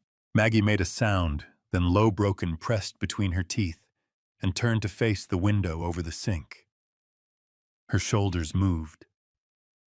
I watched her press the back of her wrist against her mouth. "Hey," I said. "Hey, look at me." She turned around. Her eyes were full to the brim. "I'm not leaving because I'm broken," I told her, and my voice came out steadier than I had any right to expect. "I'm leaving because I finally know what I'm worth, and that's not something to cry over." Maggie stared at me for a long moment, and then she laughed, really laughed, sudden and bright, and completely undignified, and covered her face with both hands. You impossible man. You've told me that before. I'll tell you again right now. She lowered her hands and her face was still wet, but she was grinning wide and fierce. You are the most impossible, stubborn, wonderful man I have ever had as a neighbor, Harold Mitchell. High praise, I said. You've lived next door to some real winners. She laughed again, and so did I, and for a moment the kitchen was warm despite the January cold pressing against the glass. Carol Briggs called at 9:47 to confirm the final document execution. Her voice was professional, efficient, exactly what I'd paid for. Everything's in order, Mr. Mitchell. The trust is active, the will amendment is filed with the Davidson County Probate Court, and the purchase agreement for the property has been executed. Jim Pierce says closing is scheduled for February 7th. Thank you, Carol, I said, for everything. It was my privilege. A brief pause. Take care of yourself. I hung up and stood in the kitchen holding my phone with both hands, and I thought, this is what the end of one thing feels like. Not like a door slamming, more like a door swinging open on a morning you didn't know was coming. I had one more thing to do before I walked out that door. The bag was already packed. One carry-on duffel, the old green canvas, one I'd taken on every job site trip since 1994, sitting by the front door since the night before. 2 changes of clothes, my shaving kit, Margaret's Bible with the broken spine, and the photograph of the 2 of us at Radnor Lake that I'd kept on the nightstand for 31 years. I left the bedroom exactly as it was. Bed made curtains open. There was one last envelope on the kitchen table, white letter-sized, sealed with a strip of tape along the flap. I'd written the name on the front in my best handwriting, the careful, deliberate kind.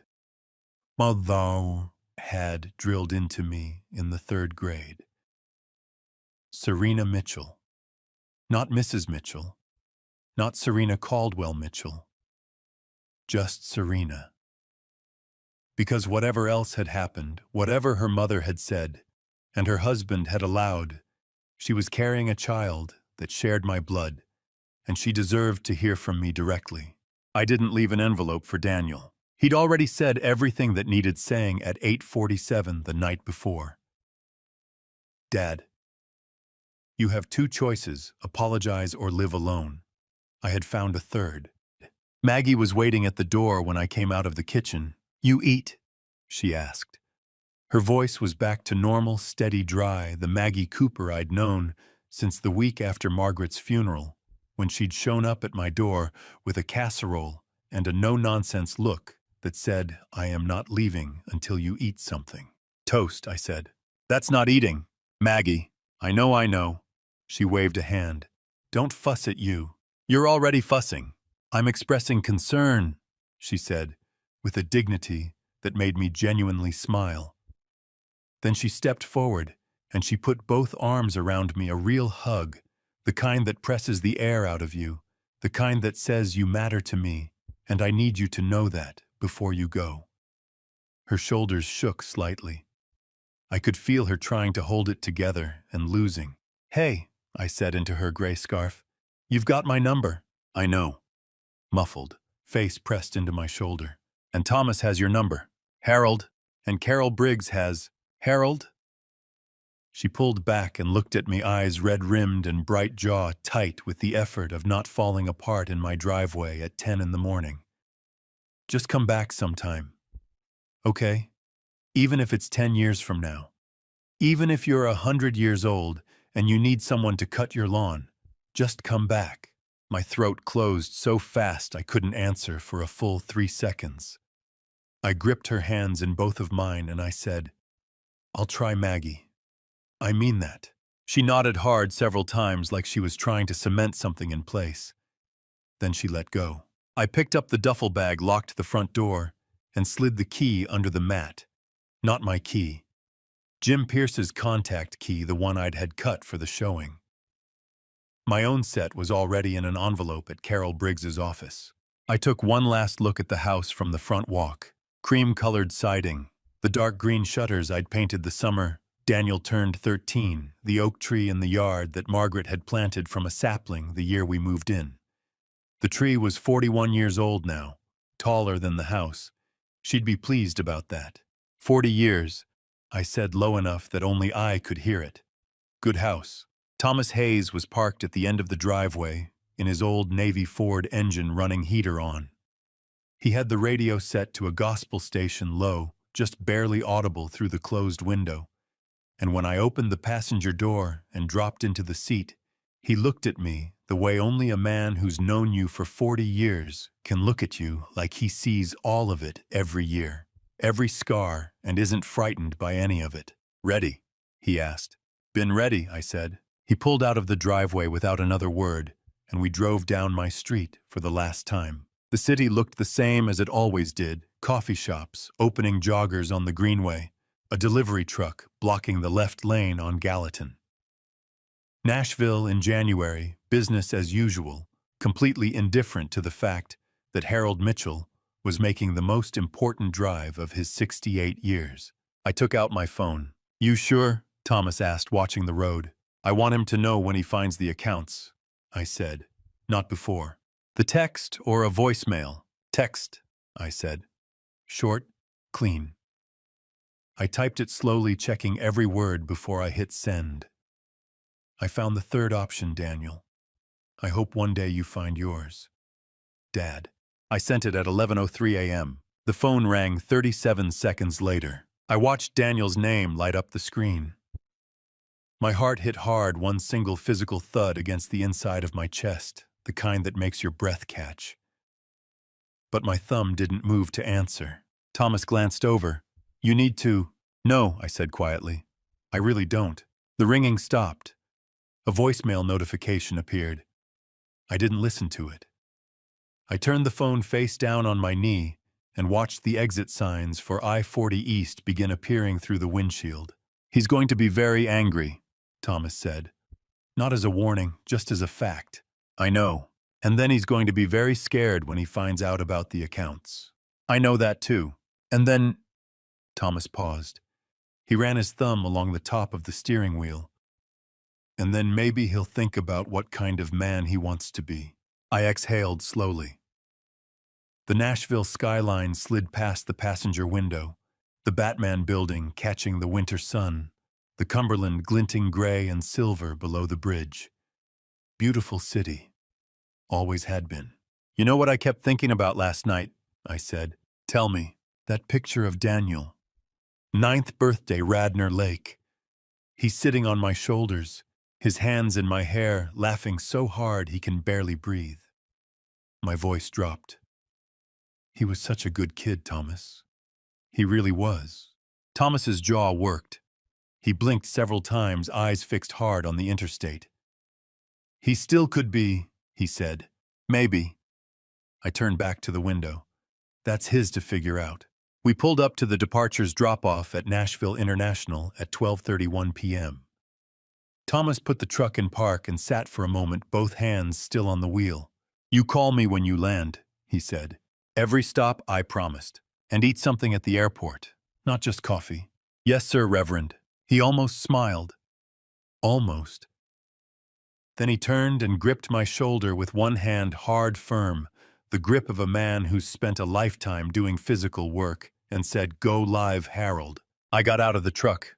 The terminal doors slid open, a gust of warm, recycled air hitting me in the face, and I walked inside with my green canvas duffel, my boarding pass on my phone, and 40 years of something heavy lifting off my chest with every single step. I didn't look back. I wondered, walking toward security, how long it would take Daniel to notice. The accounts first, probably by Thursday. Then Carol's office when he tried to call the firm. Then Jim Pierce when he found a stranger's family in the driveway at the house on Inglewood. I wondered if he'd play the birthday video. I wondered if, when he heard my voice talking to Margaret in that empty kitchen on the night no one came, he'd finally understand what the word alone actually felt like from the inside. The security line moved forward, and I moved with it. And outside the tall glass windows of Nashville International, the January sky was flat and white and wide open, and I thought, Margaret, my love, watch me now. The Atlantic is not a forgiving body of water. It doesn't soften itself for newcomers. It doesn't apologize for the cold, or the noise, or the way it throws itself against the rocks like it has a point to make. and isn't finished making it. But it is honest, completely relentlessly honest, and after 68 years of being the only honest one in most rooms I walked into, I found that deeply comforting. I had been in Rockport 10 days when Maggie called. Those 10 days had been the quietest of my adult life. Not empty quiet. There's a difference I hadn't understood until I lived it. I woke at 6:15 every morning, but instead of reaching for my phone or starting coffee for two, I just sat, watched the water through the kitchen window, listened to the cottage settle around me in the cold. I ate breakfast slowly. I read in the evenings. I walked the harbor path before the tourists arrived, which in February meant I had the whole thing to myself. On the 6th day, I learned the name of the woman who ran the bakery on Elm Street, Clara, with a laugh like a screen door in summer. I was learning what it felt like to be a person rather than a function. My phone rang at 7:03 on a Tuesday. Maggie Cooper. Harold. Her voice carried that particular careful quality it got when she had news she wasn't sure how to deliver. 3 years of Tuesday mornings had taught me to read the geography of Maggie's voice. This tone meant, sit down. Tell me, I said. Daniel went to the Mitchell & Sons office yesterday, and before that, the bank. I set my coffee mug on the table. Outside, the Atlantic was doing what it always did. I had known this was coming. I had calculated 2 weeks, give or take. I had been right within 4 days. The account, I said. Nearly empty, Maggie confirmed. He called the bank first, then drove to the office. The front desk told him management had transferred all inquiries through Carol Briggs. A pause. Carol didn't take his call. How did he sound when he called you? That's the thing, Maggie said, her voice dropping. He didn't sound angry. I expected angry. He sounded like... She stopped, started again. You know that sound a person makes when they reach for something that's always been in the same place and it's not there anymore? That particular shock that's more confused than furious? Yes, I said. I knew that sound. I had made it myself on the first morning after Margaret died, reaching automatically for the second coffee cup. That's how he sounded. Like a man who just realized the floor was glass the whole time, and he'd been stomping on it for years without once looking down. Something tightened in my chest, not guilt, not satisfaction, just that specific pain that comes from loving someone for 38 years and watching a consequence you set in motion finally arrive. Where is he now? I asked. He drove to the house on Inglewood. I saw his car from my front window. A beat. Harold, he doesn't know yet. About the sale. About the Hendersons. I had known Daniel would go to the house, and I had known what he would find. I had prepared for it the way you prepare for a storm. You can't stop, carefully, completely, with the understanding that preparation doesn't make the storm hurt less when it arrives. He'll figure it out when he gets to the door, I said. Yes, Maggie said quietly. He will. I walked to the window. The lobster boats were out, small dark shapes moving with calm purpose in the February gray. Was Serena with him? No, he went alone. Good. Some things a man needs to find out by himself. Harold? Her voice went lower. Are you all right? I had been asked that question 10,000 times, usually requiring the answer fine. Maggie asked it the way she asked everything, as if she actually wanted to know. Ask me in an hour, I said. Same as always, she said quietly. Same as always, I agreed. After she hung up, I stayed at the window watching the lobster boats. I thought about Daniel standing in front of the house on Inglewood, that driveway, the dark green shutters, the oak tree Margaret had planted from a sapling. I thought about the look on his face when he understood the house no longer had my name on it. I thought about the memory box on the kitchen table inside. Dead center, impossible to miss. Placed there with the same care I had given every other decision in the past 3 months, not out of cruelty, but out of honesty. Some things need to be impossible to overlook. My hand trembled slightly against the window glass. Just enough to notice. He'll find it, I said out loud to the water. He'll open it, and then quietly in the part of myself I didn't often let speak too loudly. I hope when he does, he understands what I was trying to say. Not with the legal documents or the sold house, but with the ring and the photograph and the video of an old man blowing out 68 candles alone in a kitchen that smelled like pot roast. The lobster boats kept moving. I picked up my coffee, cold now, and drank it anyway. Maggie called again 3 days later. I had been waiting not impatiently, but the way you wait for weather you know is coming. You stay aware, keep one eye on the horizon, and when it arrives, you're already standing at the window. I was making dinner when the phone rang. I turned off the burner and sat down. He went inside, Maggie said. The Hendersons let him in. I watched from across the street. She told me about Daniel standing at the end of the driveway, looking at the moving boxes, at the unfamiliar car, in the spot where his bicycle used to fall over, at the dark green shutters I'd painted the summer he was 13. Linda Henderson had let him in when he explained who he was. He went straight to the fireplace, Maggie said. First thing, like he knew exactly what to look for. My throat tightened. The wedding photo, Maggie confirmed. Yours and Margaret's, from 1981. The family portrait wasn't there anymore. He stood looking at the 1981 photo for a long time. I couldn't see his face from across the street, but his shoulders... She stopped. His shoulders were doing something. I pressed my hand hard against my sternum. I had chosen that photograph deliberately, just Harold and Margaret young, and certain of each other, standing outside St. Bartholomew's, with rice in her hair. I needed Daniel to understand the family that had always mattered most in this house had been two people in love for 50 years, and I was still carrying that.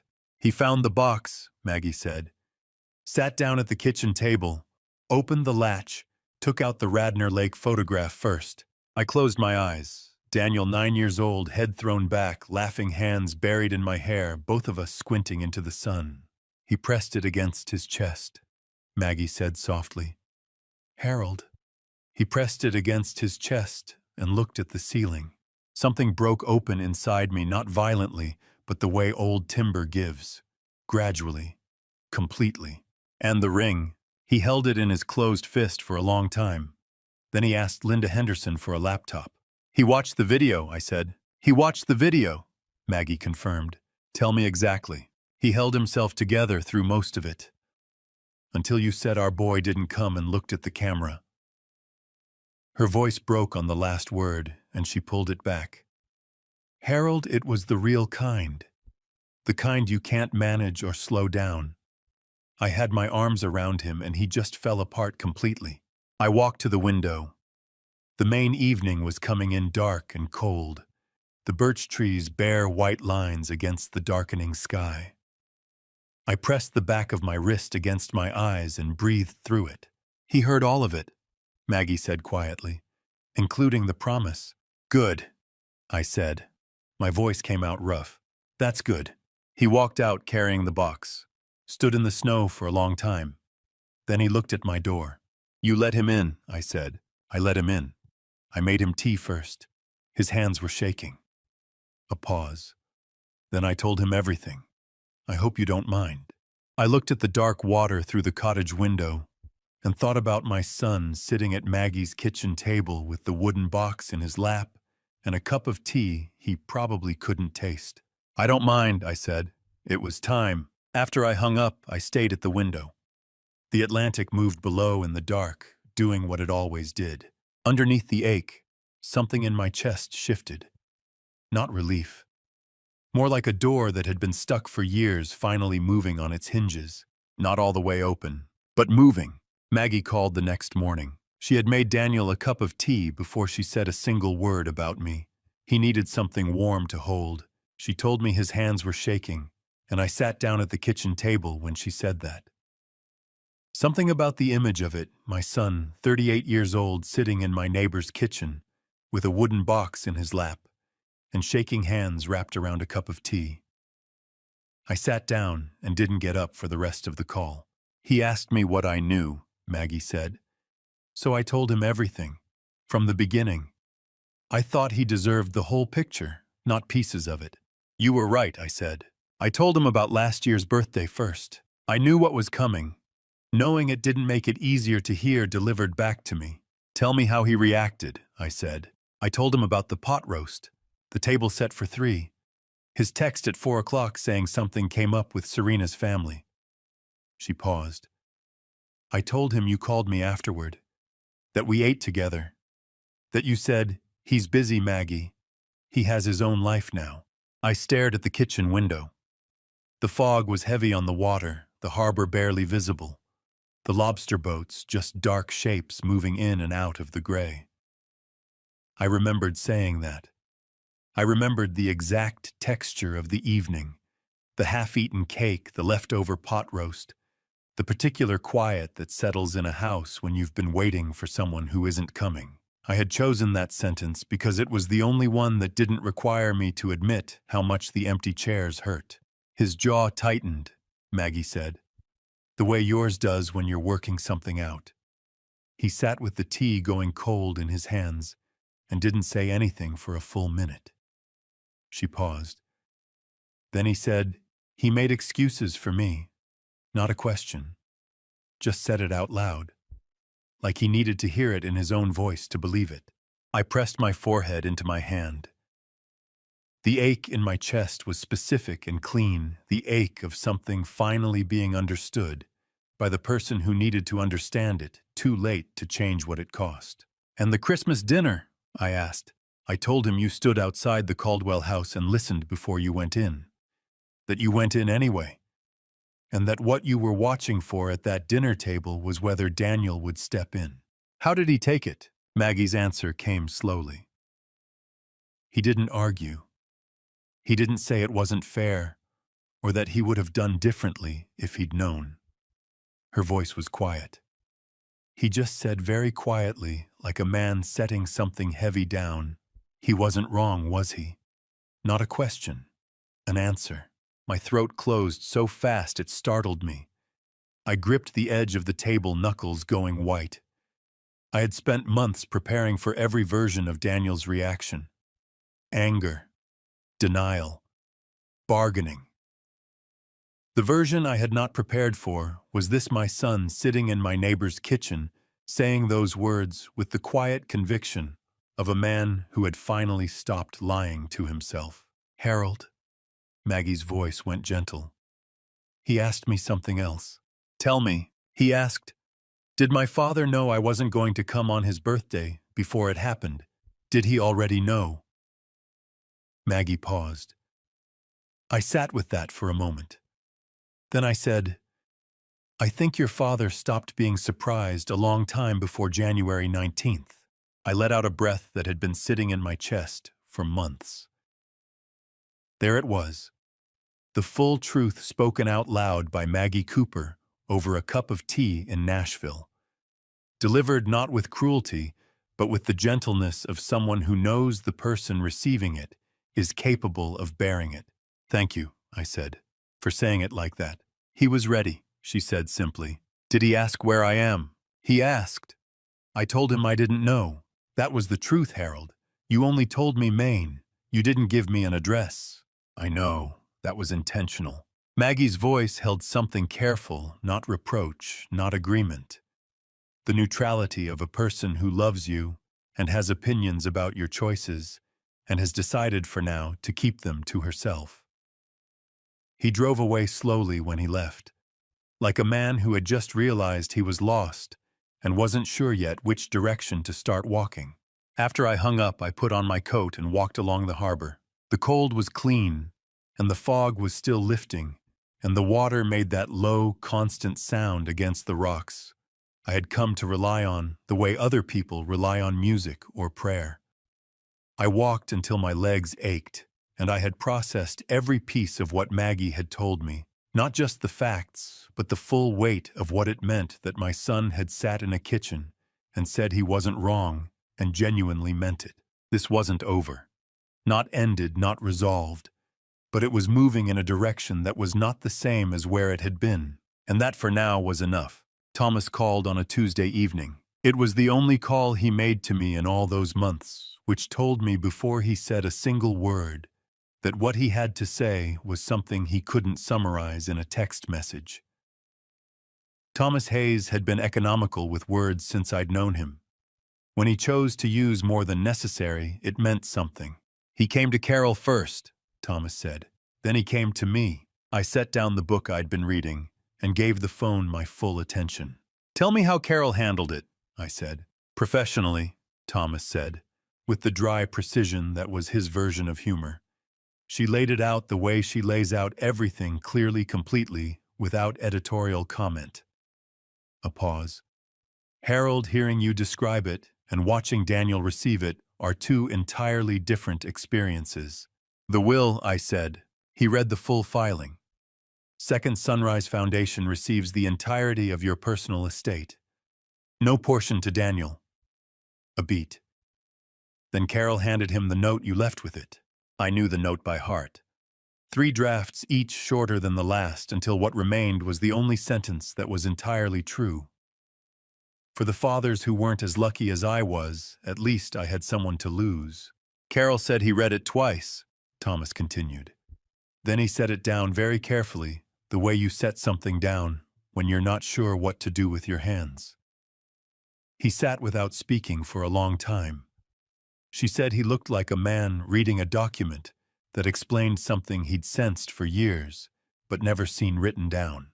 I pressed my hand against my sternum and breathed through the ache. "The company," I said. "Mitchell & Sons has never carried Daniel's name in any ownership document. Not since October 2022. Carol told him the restructuring took place 2 months after his wedding. She did not explain why. She didn't need to." "Did he ask?" "He didn't ask," Thomas said. "I think he already knew. Some part of him he'd been quieting for a long time." A pause. "Carol also gave him Serena's envelope." I thought about Serena reading that letter written directly to her, not through Daniel, because she had never, as far as I could tell, been the author of what had happened. "I never blamed you. But the man you're living with is not the son I raised. I hope one day he finds his way back to himself. When he does, I hope you're still there." "She's keeping it," I said. It wasn't a question. "She's keeping it," Thomas confirmed. "What about the trust for the child?" "Active. Accessible at 18, no behavioral conditions." Thomas paused. Daniel sat very still when he heard that. Carol said he looked like a man receiving news that required a category he didn't have yet. "He came to you after Carol," I said. "He did. He walked in looking like a man who had just read every document in his own life story for the first time. I told him the truth about my role. I didn't soften it. He asked whether I had helped you plan it, and I said yes. I told him you called me the night of your birthday, that you had already decided, and that I helped you do it cleanly." "How did he react?" "He asked why I helped you instead of warning him." Thomas's voice was careful. "I told him because you didn't ask Daniel. In 11 years, you never asked your father how he was doing in a way that required a real answer. Some questions, if you don't ask them, stop being available." The silence on the line was complete. "You said that to him," I said. "He needed to hear it from someone who wasn't you. Sometimes the truth lands differently when it comes from outside the wound." Outside the cottage window, the Maine night was full dark, no moon, just the water below and the wind through the birch trees. "Did he seem like he genuinely understood?" I asked. "He sat in his car for 15 minutes after he left," Thomas said quietly. "Didn't make any calls, didn't look at his phone, just sat there." A pause. "Harold, your son is beginning to grieve you while you're still alive." The words moved through me like cold water, clarifying, sharp and clean. "That's a strange thing to hear," I said. "Strange," Thomas agreed. "But not a bad thing. He'll hire someone to find you. It's only a matter of time." "I know," I said. "I'll stay one step ahead and wait until he's ready, not just desperate." Thomas was quiet for a moment. "I'll call when there's more to know." "Thank you, Thomas, for all of it." 40 years, he said simply. "That's what 40 years is for."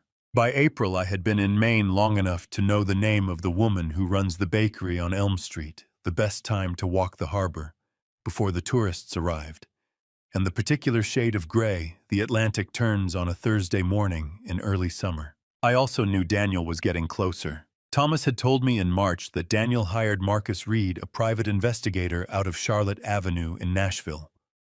Thomas delivered the news the way he always did, plainly, without decoration, giving me exactly what I needed, and nothing extra. I thanked him. I was not surprised. I had known my son would do this.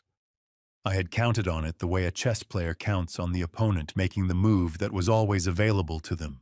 What I had also done quietly in January before I boarded the flight north was plan for it. Not because I want credit, but because what I did was not running.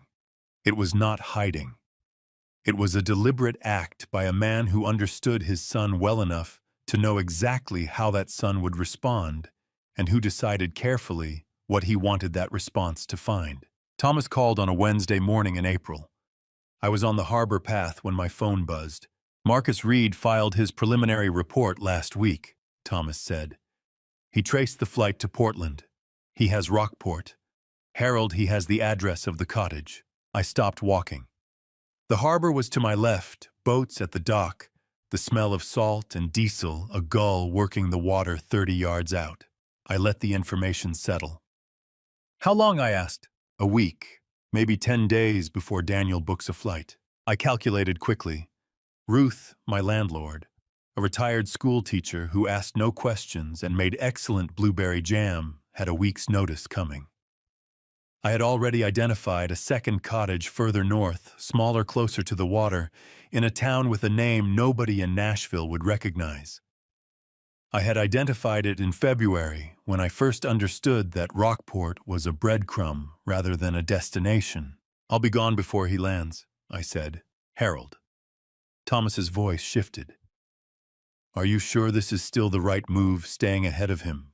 Ask me what you're actually asking, Thomas. Is there a point where staying gone stops being a statement and starts being stubbornness? I started walking again slowly. A fair question. Thomas always asked fair questions. That was the thing about a friend who had known you 40 years. He could see the difference between your principles and your pride, and he was not afraid to point at the wrong one.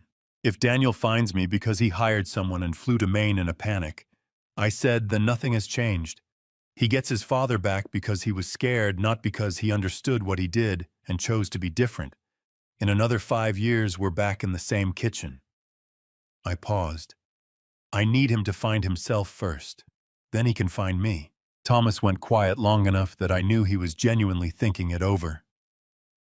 All right, he said. What do you want me to tell him if he comes to me again? That I'm well, I said. That's enough. I left Rockport on a Sunday morning before the week Thomas had warned me about was even half over. I said goodbye to Ruth over coffee in her kitchen. She had that particular Maine quality of respecting other people's business, completely asking nothing, offering what was needed.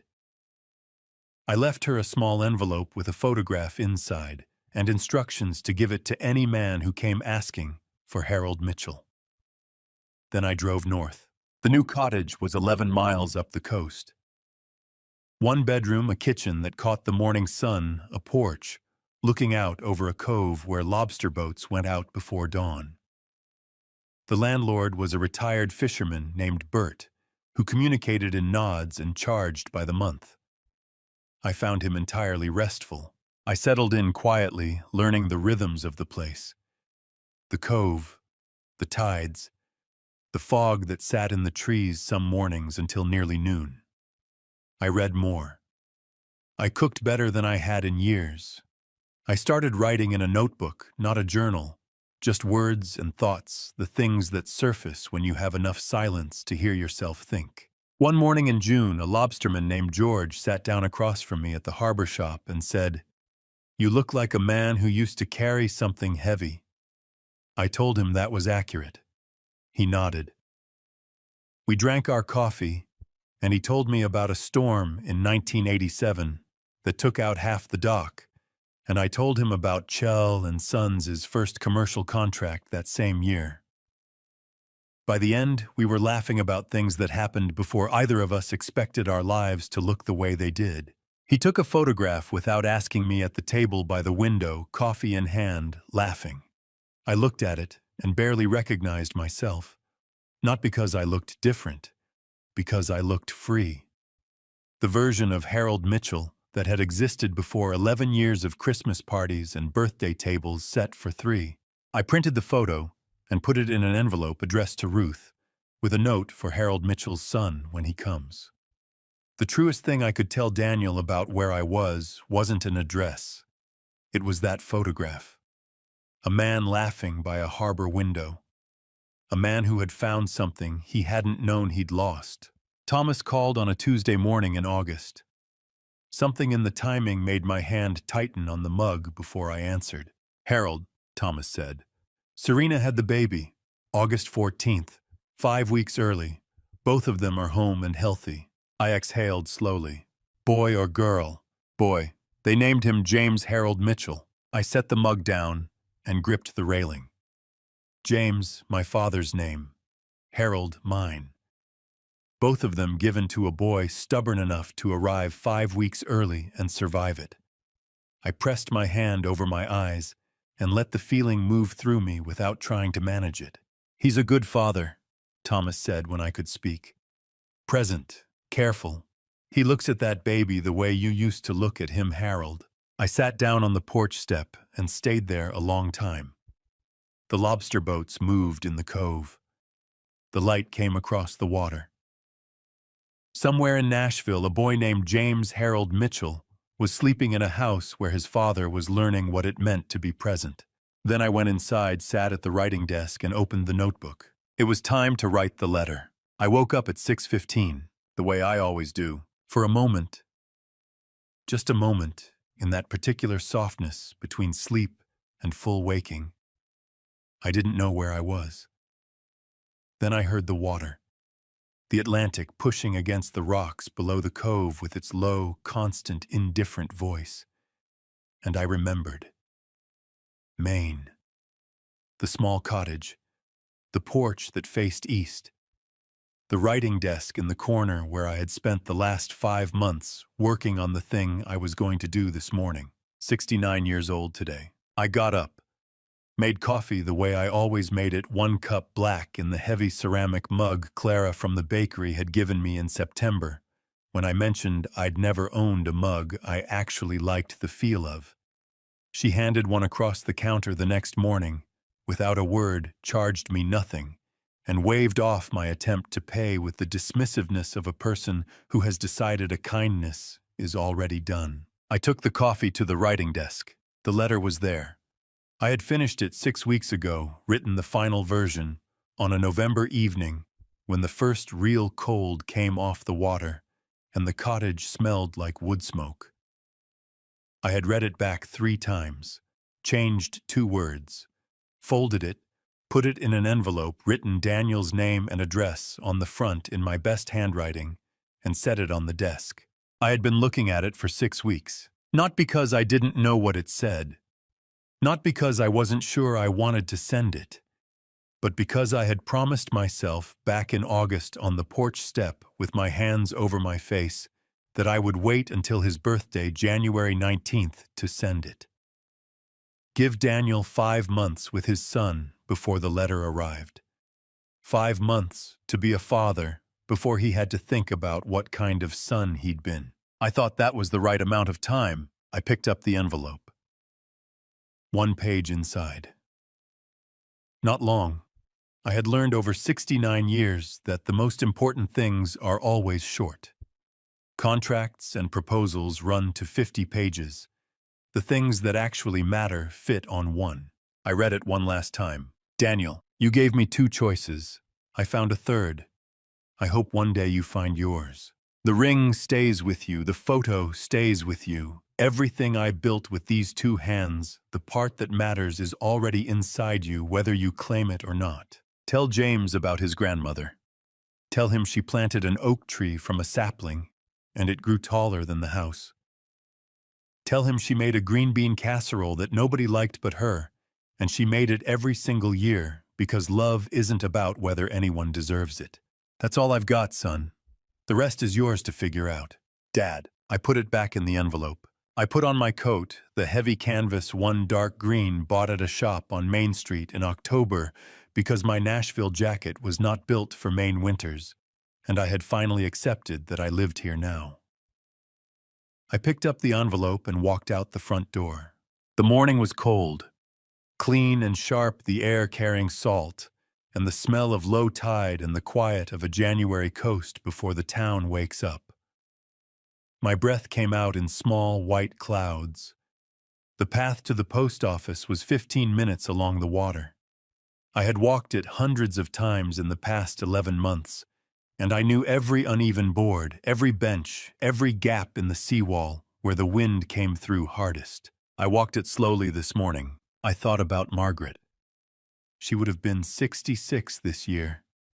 She would have stood at the window looking at the water and said, I knew exactly what she would have said, could hear her voice the way you can only hear a voice you've listened to for 30 years. Harold, this is the most beautiful thing I've ever seen. She said that about a lot of things. A good meal, a morning with the light, right, a small kindness from a stranger. She had a gift for finding the most beautiful thing in whatever room she was standing in. She would have loved Maine. Agnes ran the post office with the efficiency of someone who had been putting mail in the right boxes since before some of her customers were born. She looked up when I came in, saw the envelope, and said nothing. She understood that some mornings people came in with things they needed to send and didn't require commentary. I handed her the envelope. She weighed it, stamped it, dropped it in the outgoing bin. I watched it disappear. That was it. Everything I had built toward since the night of my 68th birthday, the legal work, the house sale, the memory box, the video, the flight north, the 5 months of waiting, all of it had moved toward this. One envelope on its way to a man in Nashville who was learning slowly what kind of person he wanted to be. I walked back along the water path. The sun was coming up low and pale without fanfare, just arriving and doing its work. I thought about James Harold Mitchell, 5 months old, named after people he'd never meet. I thought about what it would feel like to hold him someday. I thought about whether I would ever find out. I thought about Daniel reading the letter, sitting at the kitchen table in the early morning coffee in hand, opening it, reading one page, reading it again. I didn't know what he would do with it. He might call. He might not. He might find his own third option in his own time. That was his to figure out. Back at the cottage, I made a second cup of coffee and sat by the window. The water moved steadily, honestly, entirely itself. 11 months of watching it, and it had never once been anything other than exactly what it was. I looked down at my left hand. The ring on my fourth finger worn since June 14th, 1981. And staying there. Well, I said, out loud, to the water, to Margaret, to the room. Here we are, 69 years old, sitting by a window in Maine, not waiting for anything. Every single thing I had done in the past year had been a choice. The Christmas party, the midnight call to Thomas, the legal documents, the memory box, the one-way ticket, the letter now in the mail. Choices. All of them. Made with both hands the way I had built everything in my life, imperfectly, deliberately, with full knowledge that whatever came next was not guaranteed. I was simply here, and here it turned out was enough. I've told you everything now. An old man, a sold house, a wooden box on a kitchen table, and a letter dropped into a mail bin on a January morning. That's the whole of it. That's my family story. Thomas once told me, God doesn't promise us that the people we love will choose wisely. He only promises that we don't have to carry their choices for them. I held on to that through every hard mile of this past year. I still hold on to it now. If there is anything I want you to take from this grandpa story, from this particular life I've lived and stumbled through, it's this: don't wait. Don't do what I did, spending 11 years setting a table for people who had quietly stopped intending to show up. Telling yourself they were busy, telling yourself next time would be different. The people who deserve a seat at your table will pull up their own chair. You won't have to beg them to come. Value yourself before the world teaches you to, because the world's lesson is always more expensive than you expect. I am not a perfect man. I made mistakes I can't undo, and I made peace with a few I can. That, I think, is the most any of us can honestly manage. This has been my grandpa's story.